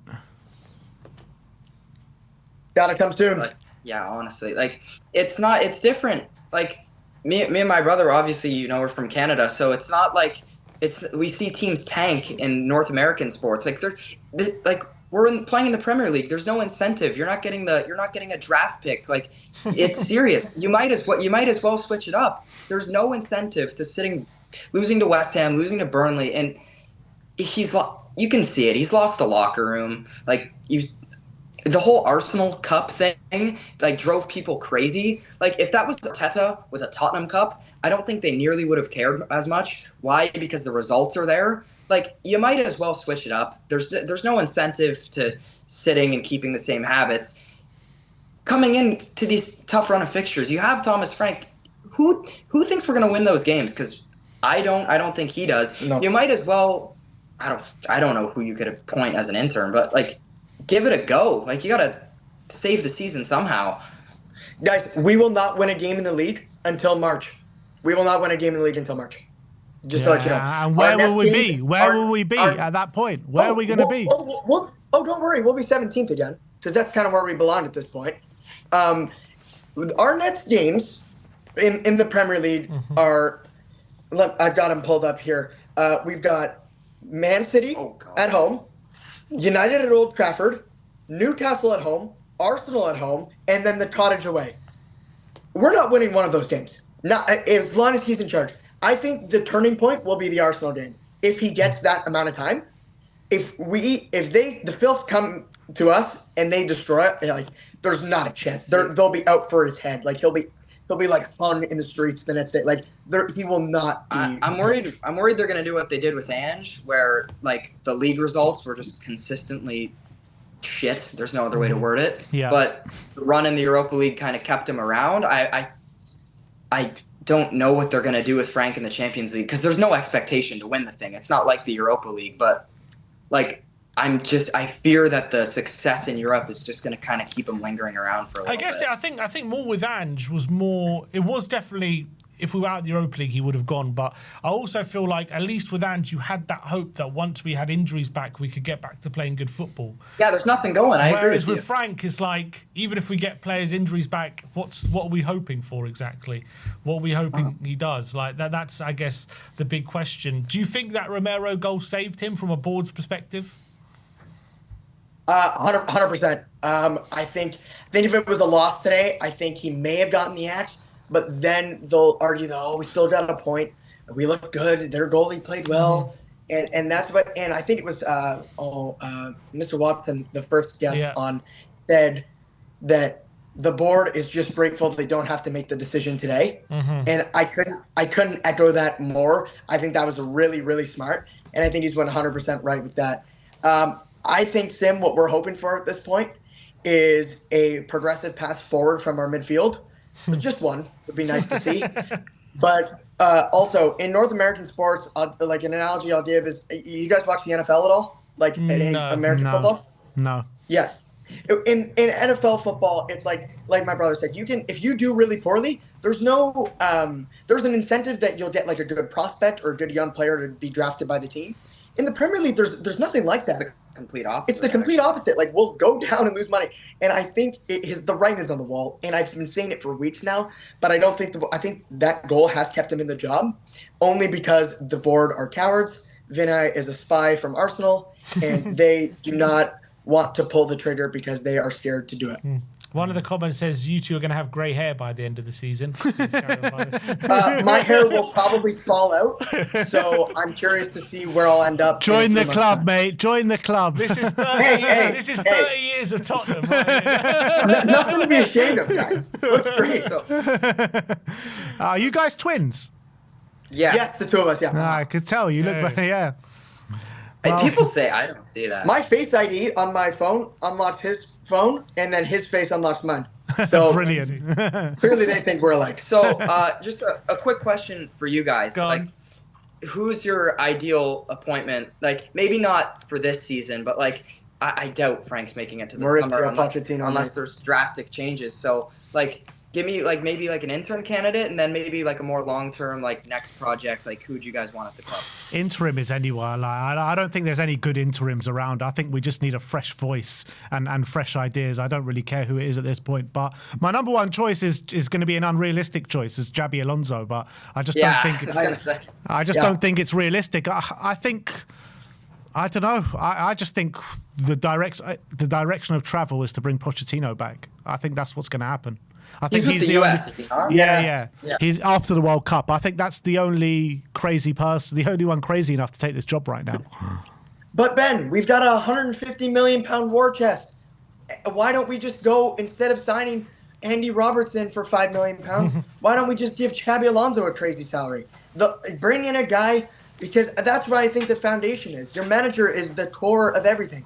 And good players will be attracted to a team that has a good coach. I think that's step number one. Like, say what you want about Mauricio, and I love him. Of course I do. He brought so many good moments for us as fans, right? But, like, I just feel like his tactics are so obsolete.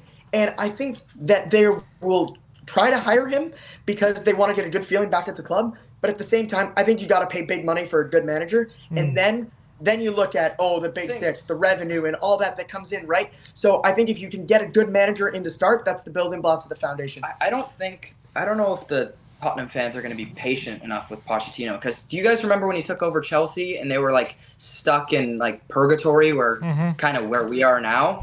And it only took I think he was only there for a year, but that turned it around at back half of that season they were pushing. I think they finished in the Conference League spot, did they not? I think they finished sixth. Yeah. But I think the kind of the turmoil at Tottenham right now, I think any month or two of bad results, and I think everybody would just be on his case. I'm not saying Frank's had more than enough time to prove himself. It's not that. I'm just saying if we get another manager, I know we're sick of the losing in the league, but we have to understand that even some of those better options available, it's not always going to be a smooth, simple transition. It's not like you're going from, okay, I took over Tottenham, we're in sixth place, let's go push the top four. It's like you're looking at a team that over the last 2.5 years, it looks like you could put blank stats without telling me the teams, and I could get them confused for like Fulham. So it's not an easy fix to get back to kind of the expectation of fans, and I think we all could do a better job of welcoming somebody and being more patient. What I would say to that is that, look, like you're right, any manager that comes in is going to need time to turn this around. There's no quick fix at this football club. But with Pochettino, he does have credit in the bank already with the job that he has done previously at Tottenham Hotspur. So I think fans will afford him maybe a bit more patience than maybe someone like a Thomas Frank that makes sense. Or something like that. Well, Frank's got no charisma. It doesn't help. Also, He is white bread. If white bread was a manager, it's Thomas Frank. The most boring, bland, no personality. I'm going to say what's media professional in every answer. You know what I mean? He's unbuttered toast. Absolutely right. He's unsalted butter. Unsalted butter. Literally. Oh, God. Big up, guys. Hey, thanks for letting us on today. Sorry if we took a bit too long. No, it's all good, man. Nice to meet you as well, and nice to have you back. And we'll see you soon, guys. Take care, guys. Good on. Frank out. Here we go. See it. Big up to the boys. So Andy Robertson is on the pitch, and it looks like he's actually playing quite well for Liverpool. Yeah, I wonder if that's tactical, if it's an injury, but either way, so the Liverpool fans on X are all saying that Kirkes was having a fairly good game and no reason to take him off.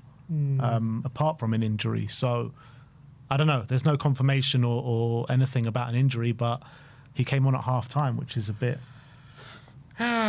We'll see. We'll see what happens. We can lose out on another on a signing. I mean, I'm sitting here now worried about losing out on. Mad, isn't it? It's just mad. I didn't want it a few days ago, and I was like, oh my God, he's on half time.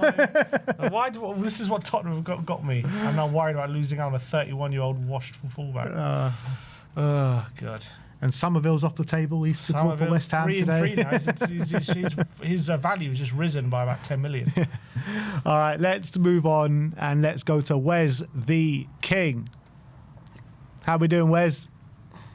About as okay as as you guys. To be honest with you, yeah, because I don't know what's going on, bro.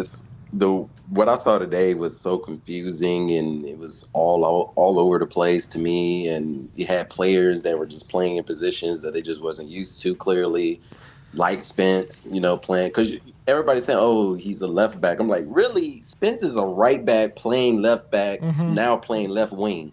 He actually did quite well second half, Spence. I thought when he moved to right back. He did. Yeah, I said to you, moving to right back, you'll see a better version of Spence. Yeah, and he was on his natural foot, which is the right, and you saw he was able to force. He was pretty much trying to force his way, trying to make something happen because of how bad we were just playing. So sometimes he just have to force himself to get through and get past certain players when he was on that right side in the second half. And he was successful in some points, and in some points you saw that he probably hasn't played there in a little bit, so he was. Didn't have that camaraderie with Odegaard too much, but it started kind of click here and there. But it was still up and down and chaotic the whole way. And when you have our center backs just the only ones who are scoring for us, and they look like better strikers than our actual so-called strikers, that's bad. I'm sorry, it's just bad. We're doing reverse psychology right now. What did you say to Frank, who said it's a good performance? Dubravka got man of the match. We could have won the game. We had a very good first half. Following on from in recent weeks, he said other games where we've not won have been good performances. Like what would you respond to that? Bro, you saw me shaking my head like no, like. Dude don't know what he's talking about, bro. Like I don't know he's y'all all said what he was going to say before we even knew what he was going to say. Like we know what he's going to say. We did good at the end, and I felt like we had some good moments, and the way we came back. You see, we're running very hard. Like we're running. Like what does the hell does that mean? Oh, we're running. You gotta run in football. What the fuck are we talking? Like, what are we talking about here? Like, so it's just I'm That's done. The level now. That's the level. As long as you run, then you're doing all right. Just run around, just like how Gallagher's doing right now. I think he's in the wrong sport. I think do track and field. I think he'll be all right. Yeah, I guess just do what Gallagher's doing. Run around the pitch and be unknown. Like I don't even see why we got him. Like I don't see anything different. I haven't seen no real quality from him or no real difference. I think he plays the ball a little quicker, just a tad quicker, but I don't see no real crazy ability or anything of why he even went to Chelsea in the first place when he did go there. And clearly he fell out with Atletico Madrid, so we're just getting has-beens. But now on the level like how we got Bentancur and Kulusevski from Juventus is not even on that level. So I don't know. Maybe he'll come along over time once he's more locked in with the team. I don't know. But right now it's looking bleak. It's looking real bleak. And with the run of games we got coming up, it's only going to get worse. The only problem that right now the board has is they don't really. I think they really don't know who they can replace Frank with if they fired him. I really do. I really think they don't know who could just take over real quick and have us play maybe a certain type of style differently for the rest of the season. I think they really just don't know who the hell to put in. If they had to fire Frank, I think and I think that's really the big problem because Pochettino. How long do they need to think about it, Wes? Though, like we've been talking about this situation for so long now. We lose to West Ham, we draw against Burnley, we're getting closer and closer to the relegation zone. We got the hard run that you're talking about coming up now. Like they got to make a decision now. Like it's getting too late. We're going to be like 1 point outside the relegation zone before they make the decision. Yeah, the only I almost agree with one of the guests that came on a couple guests ago, and when he said bring back Ange or something like that, and I say yeah, I'm almost okay with it because he's one of the only free managers that's out there right now with no job. I'm sure there's others, but it's not going to really change any opinion of the fans. I don't think, but I think probably fans will just be happy that Frank gets fired and he's replaced. But I think, at the end of the day, I do think they are ready or waiting for Pochettino. But of course, Pochettino, he's right now with the USA job, and he's not leaving that until after the World Cup. So we can't worry about that until the summer. So now they're trying to figure out, okay, how can we salvage the season if we do fire Frank? And what manager will want to take over this mess that we have currently here? And knowing that they're also probably not going to be getting the job in the summer. I just don't know. It's going to have to be maybe a former player of Tottenham or something like that from back in the day, who can come in and do a job, something like that, or maybe one of the other older managers we had, or if they want to come out of retirement, it's going to have to be somebody like that, like Harry Redknapp. But Harry Redknapp, and he's like 70-some years old. Like, so I just don't. I don't see it. I don't see who we're going to replace him with, but they're going to have to figure it out. I know that. It'll 'cause he probably needs be to Johnny go. Heitinga. Yeah, yeah, somebody. It's gonna have to be somebody, like, because they're gonna have to make the decision, and really tonight or tomorrow we need to be hearing something. But it's not gonna happen because Romero saved them from getting sacked. I'm sure if we lost today, I think they would have went ahead and called it quits. But really, it's gonna take for us to be at 18th or 17th place before this stupid board make a decision that is already on the wall. That's the sad thing. You think the board right now, they're not taking the threat of relegation seriously? I don't think so. Clearly, they haven't fired him, so they clearly don't have no balls. They clearly don't have nothing in them that's telling them with their antennas saying, "Hey, this is not looking very well. We're just losing games. We look like shit. We're not playing consistently, or whatever the hell."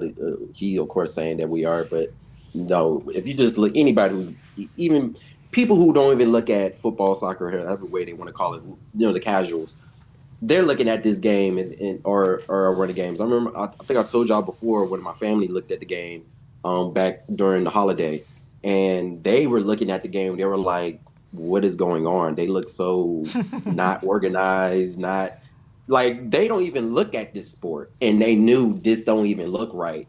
It doesn't even look like anything's improvement. Whatever coaching he's doing is just going out the one ear and coming out the other, and it's just a whole bunch of dross. Like if those people are seeing the game and they know that this crap is effed up, then I don't know what that coach is seeing. I don't see it, bro. And he doesn't have the charisma. It would be different. Maybe he had the charisma if he had that bite in him to really, like, he was one of those managers, and maybe he could turn things around that way. But he's not even one of those managers. He's kind of like a quiet guy, kind of talks softly. Doesn't look real and forceful at all, which is probably why the players halfway listening to him. You got Romero just doing whatever the hell he want to do. He's up to. Sometimes I see Romero, he's just up there on the pitch like he's the striker, and he just says F it. And I don't blame him because it's only him and Van de Ven really the only one scoring, to be real with you. Solanke's been better. I like how, he's definitely a heads and shoulders a little above Richarlison or something like that. But it's our other players that we don't step up. Like one thing about Xavi, he doesn't shoot the ball when he needs to shoot the ball. He makes interesting decisions sometimes with his passing, but he's trying to come up with things. And, he's in an interesting situation himself, form as well. It goes up and down for him. But he has been better over time. But sometimes he just got to shoot the ball, and he got to shoot it hard. I think a lot of the times when we go for volleys, it's very wayward. Like we just didn't put no direction on the ball as well. We don't try to make the game a little easier for ourselves. We make it harder, and we make it not simple. And when it's not simple, you're making it complicated, especially with all these things that, if you look at Frank on the sidelines, he's always like talking to his coaching staff, and it look like they're changing up several different type of tactics, and then they're trying to tell the player the last second before he comes on. And all the player probably is doing is just nodding his head saying, yeah, sure. And then they go out there and just be dross. And that's what we're seeing right now. It's just a whole bunch of organized crap. God. I mean, it's so hard to take right now. There's a sentiment in the fan base, or with the section of the fan base saying, the squad's just not good enough, and what more do you expect? Do you buy into that? I don't even know if it's that. I don't know if it's that. I think if you look at Odegaard, everybody's praising Odegaard right now and how he's looking good. And to me, I think he really does. He is looking good. You see the quality. You see something in him that he should be on the team for the future in the future, and he should be part of our plans for trying to reestablish this team into being a top level team. I think he's one of those players that needs to stay because clearly he has the ability. I just feel like he needs a better manager. He needs a better manager, bro. I think a lot of these players need a better manager. And I think we would be playing a little better. I think, some of our midfielders could be even a lot better. I think Zabi could be better if he had an actual manager that knew what he wanted to play, even with our injuries, knew that, hey, this is how I'm going to play. And point blank in the period. And the thing is, we had that with Ange, but a lot of people say it was too his way. And now we're having a problem where this dude changes the formation every game. So I don't, I don't know what fans want. We had the manager that had the charisma, pretty much had the whole team pretty much seeing him as like a father figure almost. And we pretty much say because he finished 17th because of injuries, only because of injuries he finished 17th. It wasn't because he was a bad manager. You saw what he did his first season. And he won us a trophy, which none of these other managers before him have done this whole time, even with better talent. And we fired him. It's bullshit. I didn't agree with it when it happened, and it's bullshit now. And now we're seeing why it was bullshit. We should have never fired him. He's the first one to actually get us over the line. The players were on his side. They understood him. They liked playing for him. Some of the players we even got from the transfer window was only because of Ange talking to them. Now we don't even have that. We don't even have the coach that players even want to, they are convinced to come here. And now just because of a injury riddled season, which we're now having now as well, and he finished 17th, but he won us a freaking Europa League trophy, which we haven't won since the freaking 81 or something like that was the last time we won that. Like, come on now, guys. Like, I didn't agree with it then. Everybody was saying Angel. I'm like, what dross are y'all fucking talking about? That's stupid. And now we look even more stupid. We should have kept on with the manager that had actually given us actual success. And we should have ran with his plan. Because I'm sure if he had some of those players back, like a Madison, like a Kulusevski, they got injured at the beginning of this season, I'm sure we probably would have been in a better – I'm sure he would not have finished us at 17th this season, which looked like it was probably going to be a similar position we're going to finish this season. So that to me, it goes back all the way to that last decision, which you could say that was Levy. You could say, that was the incoming personnel coming in for the front office. I don't know. But at the end of the day, it was a bad decision, and now we're in the situation we're in now. I don't know who can replace Frank once we fire him, but he needs to be fired. That's all I know. When's that coming? It should come either tomorrow morning, or we should hear something, or probably not. But the way this front office is acting, they're not gonna pull that plug until probably we're looking like we're gonna be in the red. Like once we're in the red, once we're in that 17th, the 20th place.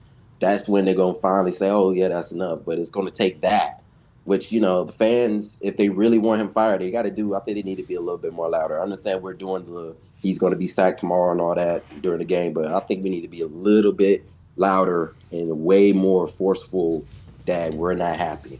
Because what we're seeing right now, we just know what's coming. We know what's coming. We know what's coming this coming month. And it won't be until we lose 4 or 5 straight. Really, and I hate to say this, but I think we probably need to get bitten. Like, we need to get bitten. Like, we need to get beat, 5-0 for him to get fired. Like, I think that's what it's going to take. It's going to take us to get our ass whipped for him to get fired. And sadly, I don't want that to happen. Frank's way too pragmatic for that, yeah. Yeah, he's way too pragmatic, but it could happen. The way we're playing, any kind of quality team who's going to shoot the ball when they're open, they're going to score, especially how Vicario playing right now. He's not at his best either. I would love to see Kinski play. I feel like he would help with the passing out of the back so much more if he just played Kinski. But right now, he's, Vicario, he's out there. So, yeah. Big up, Nate. Thanks for coming on today, my friend. Sorry, Wes. Sorry. Yeah, no, you good. You good. I'll see you guys. Come on, you Spurs. See you later, man. All right, let's keep going. Let's get Ben on. How you doing, Ben? How are we doing today, guys? Nice Yep. Groundhog Day once again. Another poor performance and poor result for Tottenham Hotspur. Run me through your feelings today.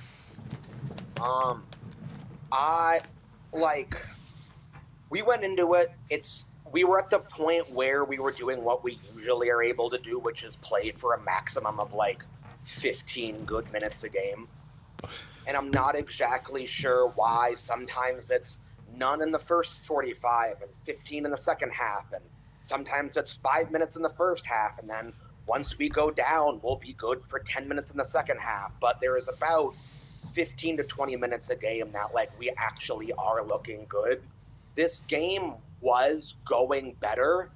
The second goal that got bobbled in was completely deflating, because at that point I'm like, this Dr. Tottenham thing is getting absolutely completely ridiculous. It's out of hand, mate. It's out of hand. When is this doctor going to retire, man? He's been around all my life. It was almost funny last year when it was oh, Ipswich is going to come, and oh, Leicester's going to come, oh, Palace is going to come. But this year, when it's just we had a run of majority bottom half and relegation fodder teams for 5 runs, 5 games. And I'm going to look it up right here. It's, where are we at? Where'd it go? There it is. Yeah, so, come on now. Yeah, so Brentford, Sunderland, Bournemouth, West Ham, and Burnley. Mm-hmm. We didn't win a single one of those games. We got 3 points from 5 games, from 3 draws, one of which was because Ben Davis was the best player in the game and scored. What is going on? And very sad what happened to Ben. Horrible that, the decade-plus career probably ends like this, as he has always been a reliable player. But when you think about a game we only didn't lose to Sunderland because Ben Davies got a goal in. This is not anything that needs to be happening. I don't know. At this point, I think the forward line owes their salaries to Romero and Mickey, because they seem to be the only ones that can score. Absolutely. And that's going to include Archie Gray having our only goal, whatever game that was, a month or 2 ago. Yeah. We have a forward line we thought was going to be able to do something, and it's nothing. And Solanke is better on the field than Rishi is. He stays at least on his feet. He can pull the ball down. He can be physical.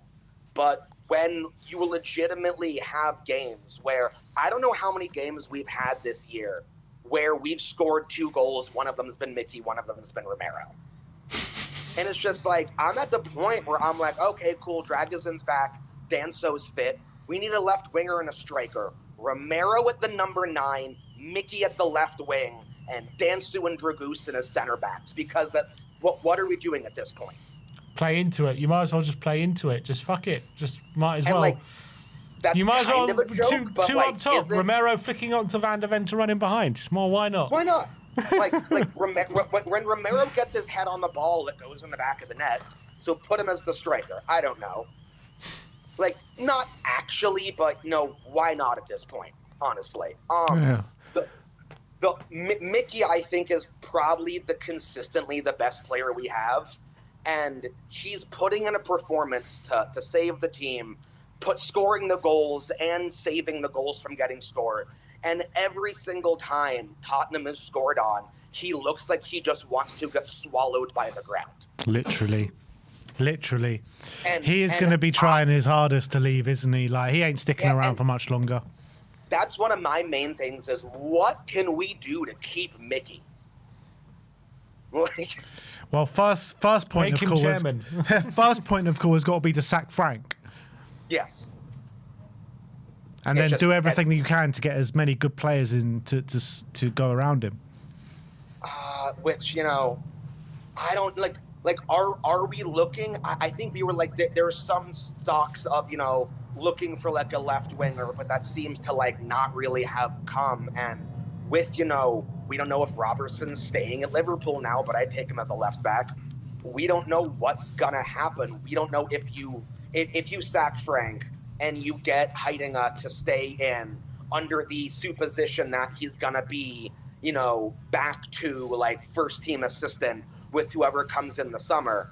Like, what? Like, we have a week left. Are we even attempting to sign players? What players are going to come in and play for a manager that they know is either going to not be in charge or not even be at the club, depending on if we can get Poch to come in or anyone to come in or Ange to come back, which honestly, I agree that like he should not have been sacked, but I don't know why he would come back unless it was literally to come back triumphant and be like, are you all going to shut up and listen this time?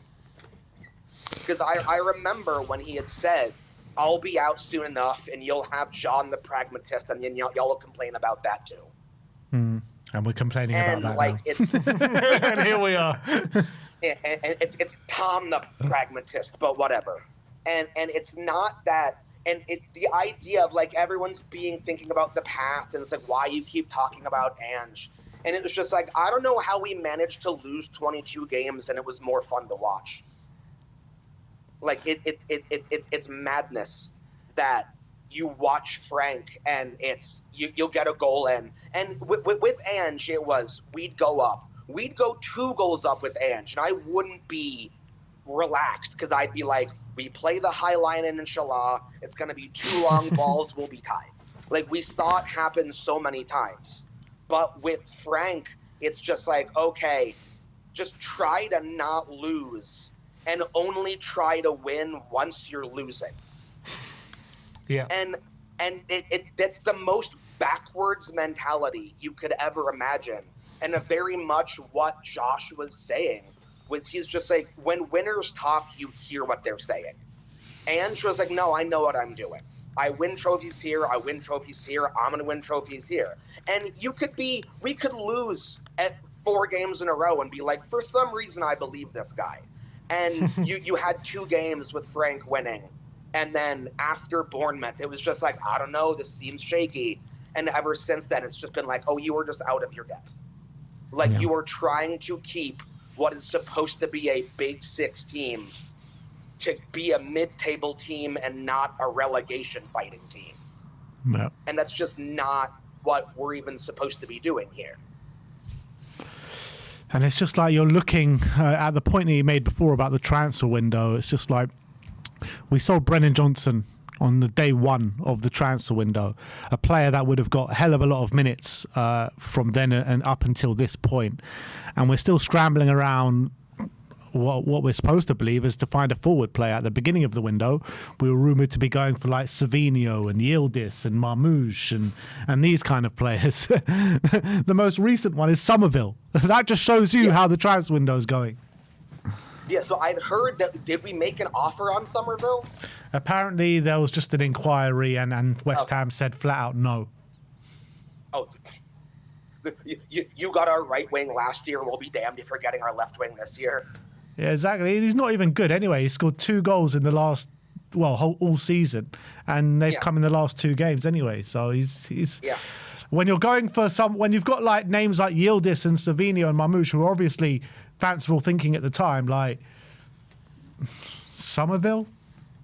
Yeah, Brennan Johnson is better than Somerville. I still can't believe that. Like, it is pure Tottenham that you'll be like, okay, Kudus is really good. He's been solid. Let's sell Bren and replace him with like someone else. Brennan gets sold. Kudus is injured within a week. It's crazy to sell Brennan Johnson with no plan. It's just absolutely madness. And people were like, yeah, and I was at the pub talking to people, and they were like, yeah, well, if Levy was still here, then Brennan Johnson would have taken the entire window to get sold. And I'm like, well, I'm not in any defense of Levy ever, but if we hadn't sold Brennan Johnson just to say we did, like, would we not possibly not be so stretched in at this point? Like, it's no defense of Levy, but the idea that it was good just to sell Brennan Johnson for the sake of selling him, having no one lined up, when our right winger isn't even who we needed, so why would we sell one that we then needed to replace? Yeah. I mean, Daniel Levy, obviously I wasn't a big fan, a fan at all of Daniel Levy, but what we've got now is worse, much worse. Yeah. And like, I don't know what needs to be done in terms of yes, there was a halftime sub today. Frank finally did okay. There was 60 minutes slightly precautive subs to before anything bad happened to make sure to sub a guy off before he gets injured.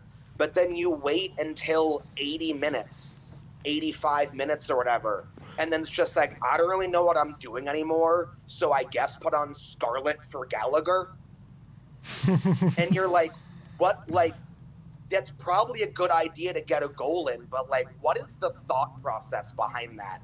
Before you're just like, oh, I don't know what to do anymore. And this was something I was saying, I think more last game, is there definitely seems to be a point in the game at which the team, I don't know if it's coming from Romero or coming from Mickey, when they're all just like, okay, this is bullshit. Do you all want to do what this man keeps telling us to do, or do you all want to play some football? Yeah, that's what it feels like. That's what it feels like. And I don't know. I was joking about they should be, Thomas Frank's giving a halftime talk, and one of them just be like, no, sit down. We got it from here. And like, I don't know how toxic that would be, and what he would even do about that. But the concept of the football possibly getting good when they all go, you remember like how we used to play? Like, how about we just do that? Like, we're already losing, so like, why not? Like, do you all want to go down 2-1 to?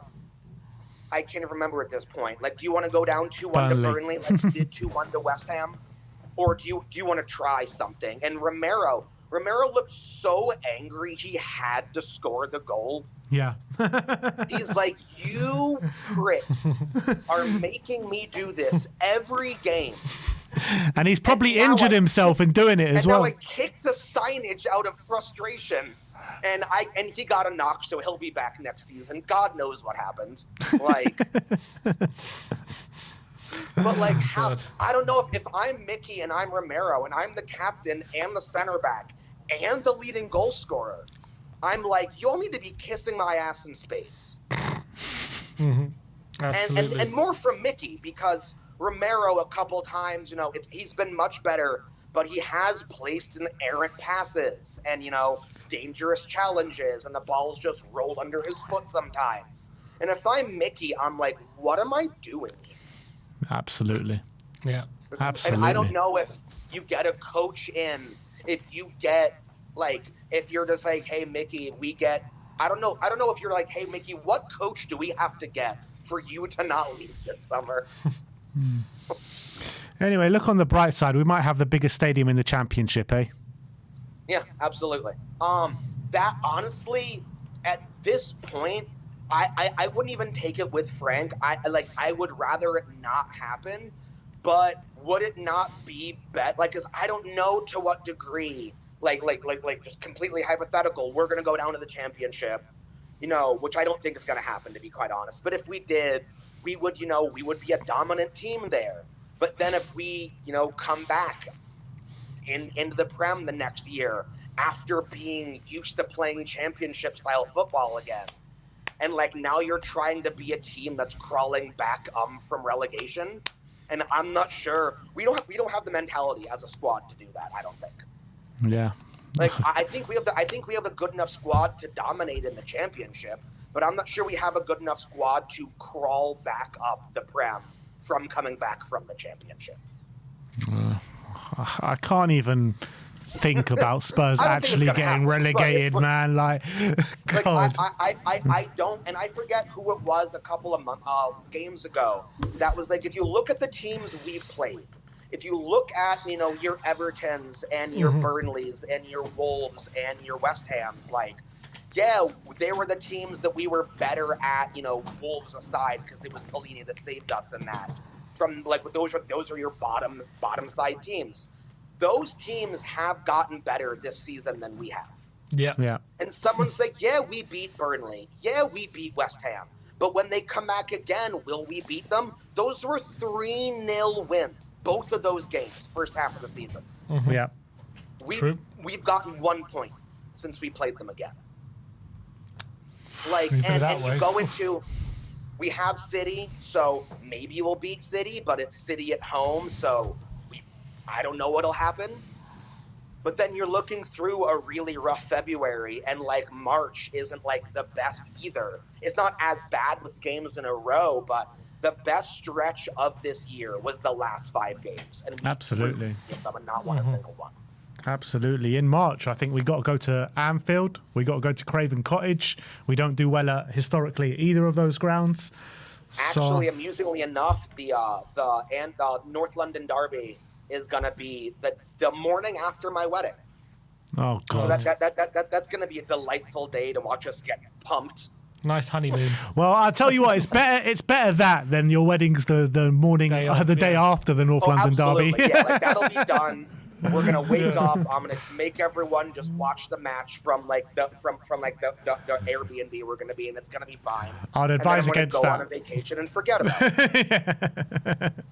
But I was wouldn't like, bring us really, up through guys, that. the morning after I have to wake up and be like, just come on, give me a present.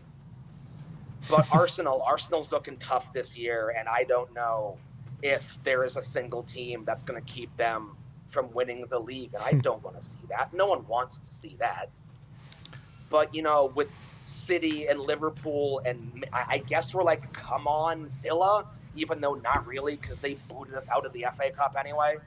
But I really don't know what we're looking for at this point in the season, or what we would do. Start or following what the we were thing. looking for. We need to start following the women's team. I think apparently they're doing quite well at the moment. Survival, mate. I That's think what we're they- looking at. Is pure survival tactics. That's all we need right now. Which is nuts, and I don't know, like, at what point, like, I guess he is at Forest, but the joke is, like, at what point do you get Deitch to save you from a relegation battle? I mean, Deitch has got a job. He's got his own relegation battle to He- contend. He's doing fine right now. We shouldn't even get him. He Oh, actually has the job that came after the guy who we had who got the other job. But, you know, that was... I do really blame Ange for Forest's playing terribly with him, but there's no point in talking about that on this chat. absolutely. But look, Ben, you got a wedding to prepare for, my friend. I do. It's gonna be Don't have fun. to worry about Tottenham We got a month Hotspur. left. And hopefully we can win a game somehow between now and then. Maybe City will stay on poor form, but they beat Wolves today, so I guess that might be over for us. Can we get a win before Ben gets married? Let's Should bloody be the hope. month. Let's see. Ben, if I don't speak We'll to you, try. if I don't speak to you before, congratulations. And if I do speak to you before, I look forward to it. Commiseration. See you later, Y'all have Ben. a good day. And as always, come on, you Spurs. Come on, There you you go, Ben. Spurs. Would you take keeping Frank to the end of the season if we only win one game, and that's the North London derby, stopping Arsenal winning the league? Do we get relegated? Yeah. No, I wouldn't take that. Well, right now, Arsenal probably going to win the league, and we're going to get relegated, so at least it stops one of them. Yeah, I don't actually think we're going to get relegated, but we might. It's a Famous possibility. last words. Bournemouth have beaten Liverpool 3-2, so they've leapfrogged us this in the table. Fantastic. That's a 5-pointer out the window. 2-2. Yeah, 2-2. Oof. Saved by the skin of your teeth. But anyway, let's get Aaron on. How you doing, guys? Yeah, you know, Yeah, I know. struggling, You know. struggling. You know. How are you, my friend? So, yeah, the way I'm looking at it is he has to go now. Yeah. I spoke to you guys a few weeks ago when we got knocked out by Villa, and I wanted him gone then. If I put it this way, the only decent performance I've seen in about the last 3 months was the one against Dortmund. Yeah. And that's the one where he had 12 fit players. So in other words, he had no decisions to make as a manager because there weren't any to make because he couldn't make them because we didn't have any players. The only time he didn't have to manage the team because it managed itself, we played well. So if you take the decisions out of his hands, he's actually quite a good manager. Yeah, which means he's completely pointless in being there. I would get rid of him. My worry is the longer you leave it to make that decision, the more an interim manager becomes impossible because you can't put an interim manager in if you're 17th in the league. Why? Because you can't try. You think it's then all of a Because sudden you're playing it's with too fire. much of a risk. If you're on 38 points and you're not going up and you're not going down, you can put an interim in and everyone goes, we know the situation, the interim's there till the end of the year, and then we'll start again. You can't do that if you're 17th in the league, which we will be if we leave it a couple more weeks. Well, we could be 16th after today, can we? Well, today's over. After tomorrow, sorry. Yeah, so Crystal Palace play Chelsea. They just need 1 point, Yeah. Leeds play Everton away. which they could get. They could win that. Yeah. So, yeah, that we can be level with 16th in points, yeah. I think we've got a better goal difference than Leeds. And then if Forest win, they would be 3 points behind us. Yeah. I mean, So do you we're not? far. Do you not? That's like 2-3 weeks. We could be right there. But Aaron, you say you can't put an interim in when we're 17th. Can we keep it the way it is if we're 17th? Well, no, that's what I'm saying. For me, you've got to make the decision now.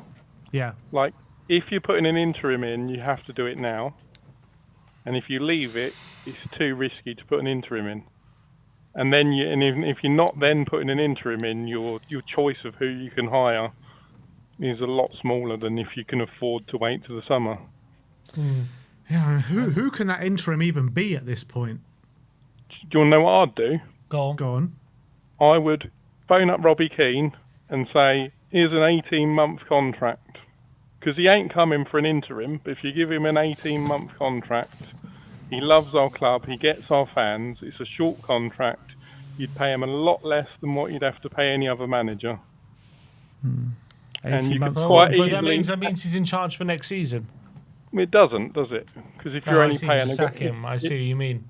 If you're only paying Well, you want to do Robert Keane dirty like that? That's proper doing him dirty. De facto interim. But it isn't, though, because I don't think he'd have to do very much to look better than Thomas Frank. No, but what I'm saying is if you're planning to give him an 18-month contract and sacking him regardless at the end of the season, he's in a job that he's enjoying. And he's going to be like, well, Tottenham have just stabbed me in the back here and got me out of a job for no reason. Sherwood? We gave him an 18th month, Did we? I think it was also 18th month, yeah. And we sacked him after 6 more months. I think, to be honest, if you look at if I said to you, if you're not bringing in a Spurs legend, and then you go, what's the alternatives? Well, the alternatives are interim manager, which, as I've said, I don't think you can do it if you wait much longer. And then, then Is you there go... anyone on the market you're looking at and thinking, could we convince? Well, if you can get to the summer without anyone worrying that it could get a lot worse, then you can wait for Poch, can't you? And is he the answer? I don't think so, but then... So who is the answer? It's just very desperate, isn't it? Because who's out there that we can realistically get? You're not getting Xavi Alonso. I don't care what anyone says. That guy is not coming to Tottenham. Yeah. Xavi Hernandez would want his players, which we ain't going to do under this. The way we run our club, we make club signings. We don't make manager signings. Ange ain't coming back. He just wouldn't. The way we treated him, he's never going to come back. And then if you look at all the other people that would be available, Glasner, Iraola, our fan base wouldn't want them. Yeah, Arnie Slot, when he gets sacked from Liverpool, would he come? Well, the only thing I'd say to that, when he was at Feyenoord, we tried to hire him and he weren't interested. Yeah, he might be interested now. And that's when we had better players than we got now. Yeah, how many players and managers have rejected us and then ended up coming? Probably quite a lot. Moani was one, Conte was one. I'm sure there are more. Yeah, I think both of them don't want to be here, though, did they? Yeah, exactly. They came for the money and nothing else. But yeah, I just literally think it's change it now. If you don't, then you can't hire an interim, and then that's why I would go, come over, Robbie Keane, here's 18 months. If in the next 4 months you do well, we'll extend your contract. But if you don't, then we can't afford another year of... You don't want him to get to the stage where Tottenham fans are booing him because we're 15th, do you? Yeah. So, I don't know, but I just think if it carries on the way we are, I genuinely am worried that we're going to get relegated. Yeah, it is a big fear because, the games are just so hard now. Like, for the next 10 games or a bit less than 10 games, which was such hard games. I just can't see us getting wins. His man management is awful as well, guys. Like, yeah, absolutely. The way he treats people is disgusting. Who do you mean specifically? Well, I think the way he's treated Tell has been appalling. You know, I think there's been too many instances of. It's pretty clear that some of the Tottenham players ain't having him.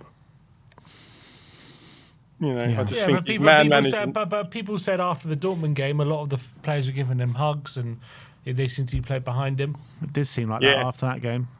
I think that was more, if you don't sub all our good players off and let us play football, look what we can do. And then we go back to today, and again, you know, he doesn't do anything until we're losing the game. Yeah. If you're Tell, how would you feel? You know, Spence and the doggy both came on a left wing ahead of him today. Well, I know.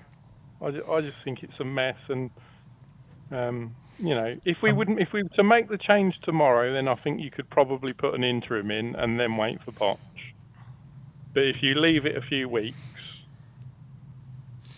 I think we're in big trouble.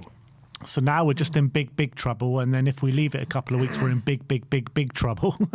That's where we're at right now. It gets worse every week, doesn't it, boys? You know. Yeah, it does. It does.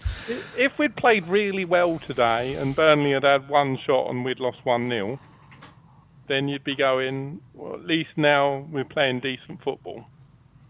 But, you know, all this nonsense about, we played well, and the proof of that is Dubravka was man of the match. Last 7 games, mate, we've been the better team. We could have won the game. Someone needs to give. You know, they give players random drugs tests. I think they need to do that to Thomas Frank. We might get rid of him if we find he's been done for banned substances. Yeah, might not have to pay him out. I reckon on that little monitor they have on the side of the pitch where the coaches watch, I think they're watching a different game. They've just got an old archive game going on, and they think, actually doing quite well. Yeah, they're probably watching highlights of Brentford from last season. Yeah. Doing quite good. Winning. Oh, God, Aaron. What are we going to do, man? What are we going to do? It's painful. It really is. There was a guy on earlier saying about get a manager in who can get us over the line, and I was listening to him thinking, if I got a pair of binoculars, I wouldn't be able to see the line. Never mind. Literally, yeah. We are currently over the line at this moment in time. We just don't want to be on the wrong side of the line, and that's relegation. I know.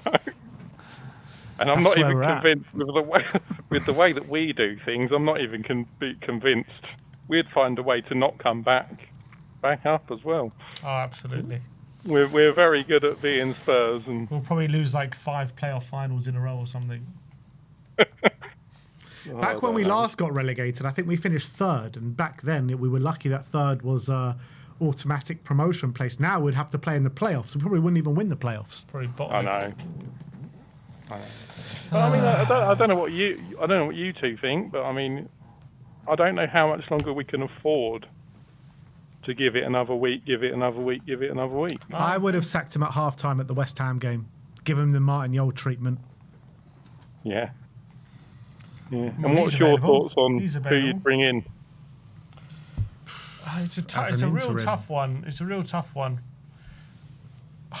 If we could, obviously I'd go all out for one of Alonso or Xavi Hernandez, to be honest, if we can, because I think don't see them coming. No, I agree, but I'll do everything you can to try and convince one of those two. I wouldn't wait for Poch, is my point. I wouldn't like be sitting here and saying interim and then get Poch, because I don't know if Poch is the answer, to be honest. So I'm not sitting here saying I'm so desperate to get Poch, I'll just put an interim and wait. I wouldn't. But if it isn't those two managers, what else can you do? Who else is there? I don't know.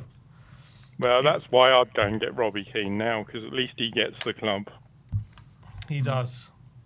You prefer Robbie Keane over Pochettino? He's had such a small managerial career that you can't judge how good he is, can you? But I just think, see, I've actually got so low that I've actually reached the conclusion that Thomas Frank is the worst there is. So from that point, it doesn't matter. Jurgen Klinsmann has saved us from relegation before. What about him as an interim? Well, he's had a few jobs, hasn't he? I'd take him over Frank, put it that way. Keenan Berbatov, co-manager. Get the partnership back together. Well, I'll tell you what, I don't think you'd be complaining that the football's boring. Yeah. If you've got 2 centre forwards in, I don't think we'd have trouble scoring goals. Yeah. Yeah. There's not many managers that are former centre forwards that play boring football. I think they're just going to stick with him. I don't think they're sacking him. They can't keep sticking with him. They just can't. I think they will. I mean, they probably will, but they just can't, man. I'm just so done. Davis is interim, someone says. I'll take it. Get him in his cast on the sidelines. But do it now. Yeah, now. Like, literally do it. Don't wait 3 weeks, and then we're only 5 points clear of the bottom 3. Bring Sonny back as player manager. Get Sonny's dad. Yeah, Son's dad. He'll Dad. proper get this team into shape. He'll whip him in. We'll take no shit. All right, Aaron, thanks for coming on, my friend. Thanks, boys. Take care. I'll see you, Aaron. See you later. See you, mate. What jabroni's on next? What jabroni's entered the chat? This jabroni. Not this jabroni. Oh, here we go. A nice middle finger to welcome to the show. What up, boys? What's going on from KPV? KPV, are we going down? Fuck no. Like, I'm not having No. that question, man. What up, anyway? Just chilling. And, yeah, just been playing on the Xbox. So, Did you win Yeah. at least? what? Did you win at least? Of course. I win every game of Rivals. Unlike you two couldn't. Damn, right. He's rinsing us. Well, Kicking us while we're down, KPV. Well, I've been winning 3 Champions Leagues in a row with Tottenham, and you won a Europa League. So I've won more European Cups, man. So I've got Harry Kane, and I bought Odegaard and Saka. Woo! Why are you buying these gooners? Well, since they can't win nothing with Arsenal, I bought them to Tottenham, and they won me 3 European Cups in a row. Odegaard won it with Real Madrid. You clearly haven't seen it.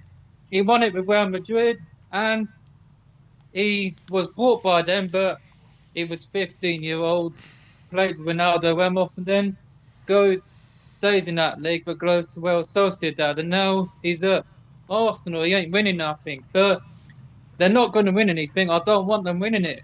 Like you heard what Ben said, we don't want to see them win it, because, like, I don't want them seeing it. Not going to happen, I hope not, because we always beat City, but as I've said, they've beaten us at our new ground 2 seasons on the bounce. And I don't know why you KPV, two... why are you standing up? Because I like to stand up. Fair enough. That's what I do, mate. I stand up. Not really. Fair You're usually sitting down.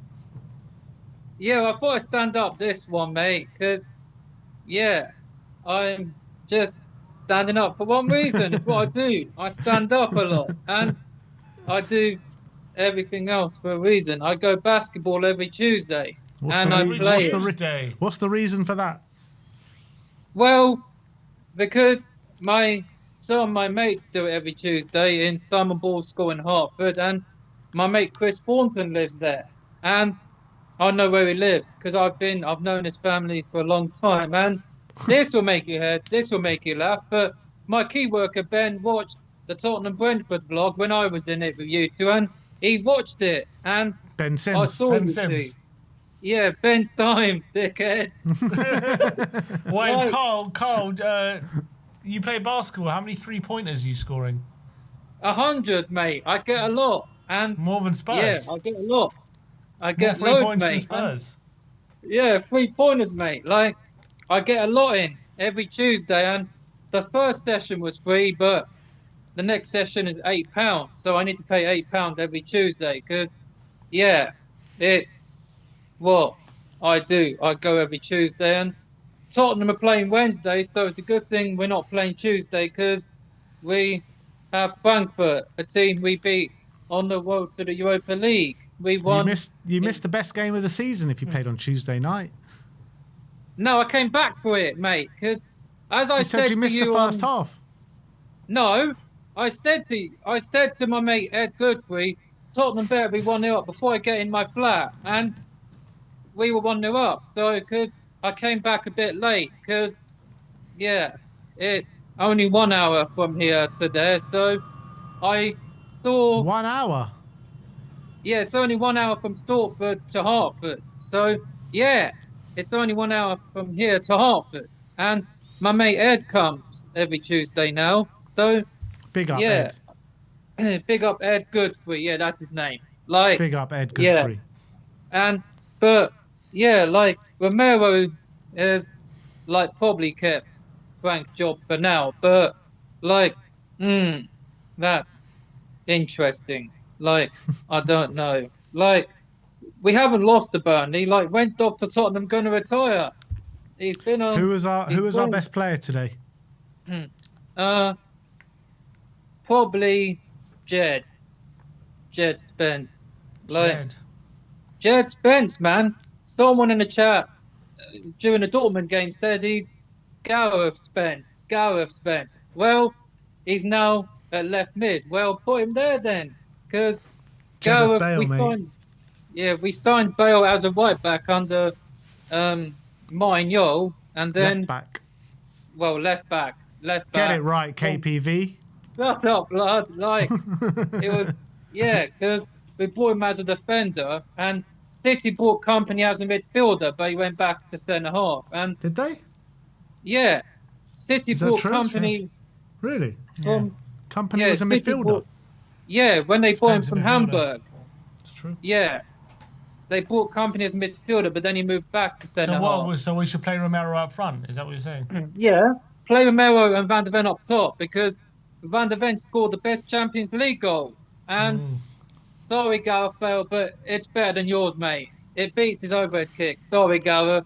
No offence, mate. If Van der Ven was playing up front, would he have scored that goal, though? What? The overhead kick? No, the one where he ran against the whole pitch in Copenhagen. It was at home, yeah. He's now learned it from Son. And why wasn't his goal nominated for the Puskas? Only Declan Rice was, because of them 2 free kicks against Real Madrid. He'll win it next season.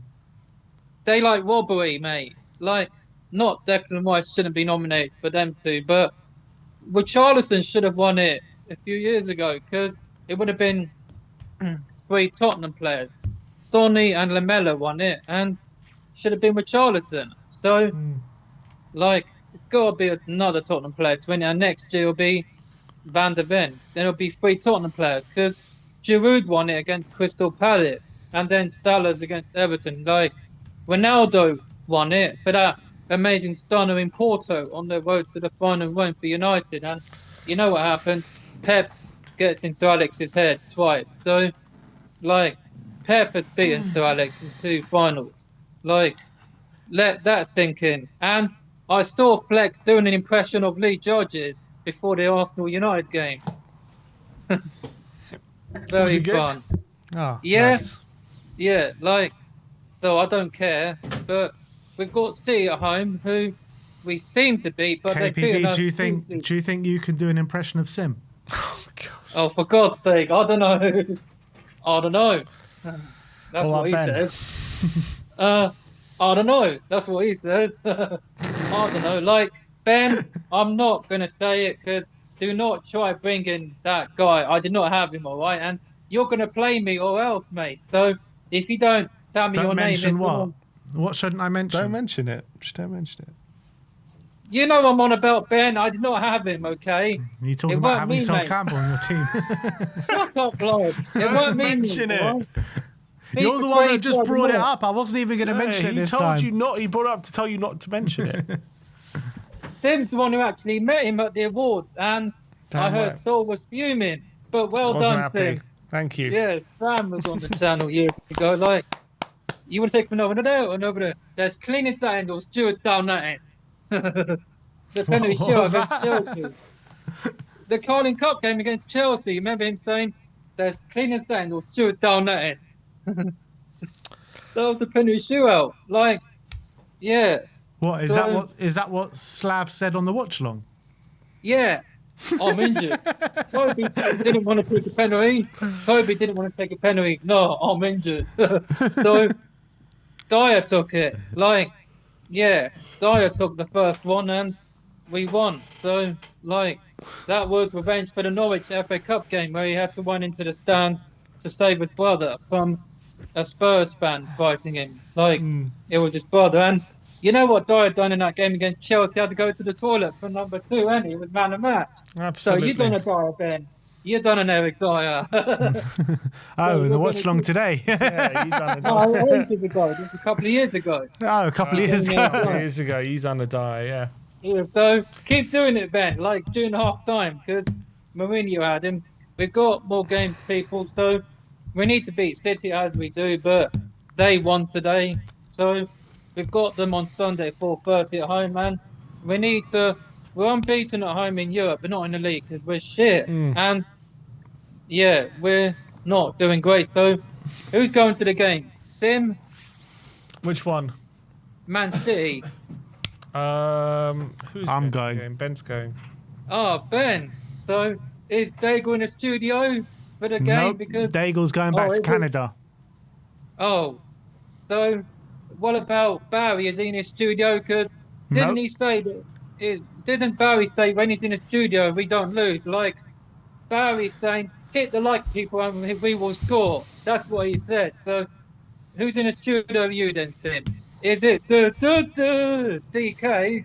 It is No. special guest. You can have about 1,000 guesses. You won't get it right. Shut up. It's gotta be Stelios because It's not is it Stelios. Iggy? No, Iggy. no, Josh? no. Josh, the other one who you had Josh in you two for the 6-1 against United. We battered them. And Yeah, and it's not him. what about Brains? I It's know not he's him. been in for the. Is it Marlon No. or who else is there? I know Mr. Box Office. Not him either. Oh, for God's sake! Like I still finished above you two on BetMate for the World Cup, and you saw my team. I had Foden, Bellingham, and that was for the England Senegal game. I was in the top 2. KPV. Oh, What'd you do with the that's it. money? I know Ben won an England shirt because he got it from Tony Cotti, a hammer. Really, Ben?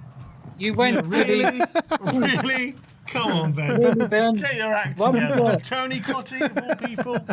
Come on. You went to. Come off You it. probably went to Box Park, Wembley, or something to watch England, Iran, the World Cup opening game of Brian Daigle, and you win the England shirt because you finished top, right? And you get that. Next, he's England going to be shirt hanging from- out with Mark Noble, all these hammers.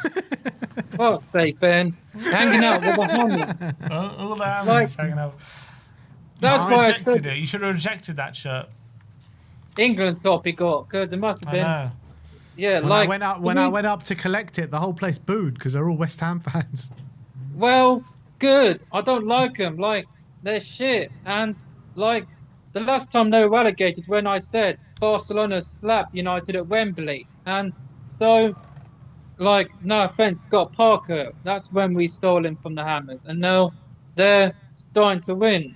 Like I don't like them, and yeah, so no one likes the spammers, and so tomorrow, come on United, please beat the scum. Bruno, I'm out of here, people. See you Time to later, go. KPV. Ben needs to go home, and I'll see you probably for the next game afterwards. Later, Looking boys. forward, Carl. Big up, See you, KPV. Big up, Good mate. night. Le Bye. boss. Sayonara. Get out of my house. Oh, KPV. Did you send any super chats? Yeah, let's just go through the last few. Shirley Madoff says, I got a new nickname for Spurs fans, the lovable idiots. Sam, you're a pinhead. I'm not sure who Sam is, but you're a pinhead, mate. Sharpie says, Ange gave us a victory parade and got sacked. Frant rubbish our Europa win. No wonder the players don't believe in him. Do you reckon that's, is there any truth to that? in terms of him saying, because he's been saying, oh, you know, we're not really a Champions League club because we got there through winning it and not. And there could be a small element to that, but I think the main element is the tactics. No, of course, but if you're a player hearing that, yeah, when you won it, I don't think the players like that. No, at all. Eamon says nobody wants to replace Frank. Well, that's also a problem that it was a few years ago we had that that protracted managerial search, didn't we? Mm.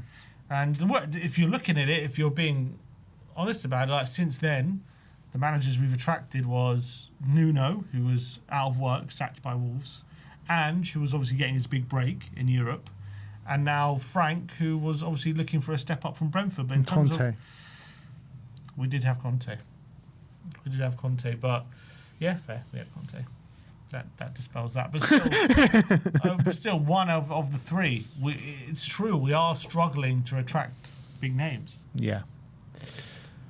Sharpie with another super chat. Thank you for that. Ray says, amazing show as always, Sean. Sean? Are you Sean? I ain't Sean. Maybe mean Sim. Question for the panel. Would you take relegation for a season if it meant getting rid of ENIC? I never want to go down. I don't think going down's ever the answer. The thing is, right, taking relegation if it meant getting rid of ENIC, I mean, you've got to know what's coming next. Like, there's no guarantee the next guys will be. Exactly. You know what I mean? So, I don't know.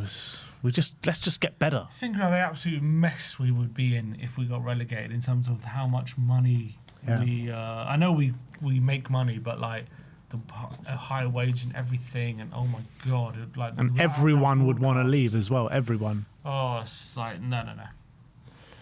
Michael says the problem is in the final third we don't have great strikers. Solanke, Simmons both missed chances. The fact that two defenders score says it all. I mean, they both did miss gilt-edged chances. Well, more Solanke than Simmons, but yeah. All right, that's it. That is it. We'll see you all tomorrow for the lowdown. We've got the link pinned to the top of the live chat if you want to submit your votes for player ratings, which we'll react to tomorrow. But thank you, everyone, for joining us today. Like, subscribe, and comment. And as always, come on, you Spurs.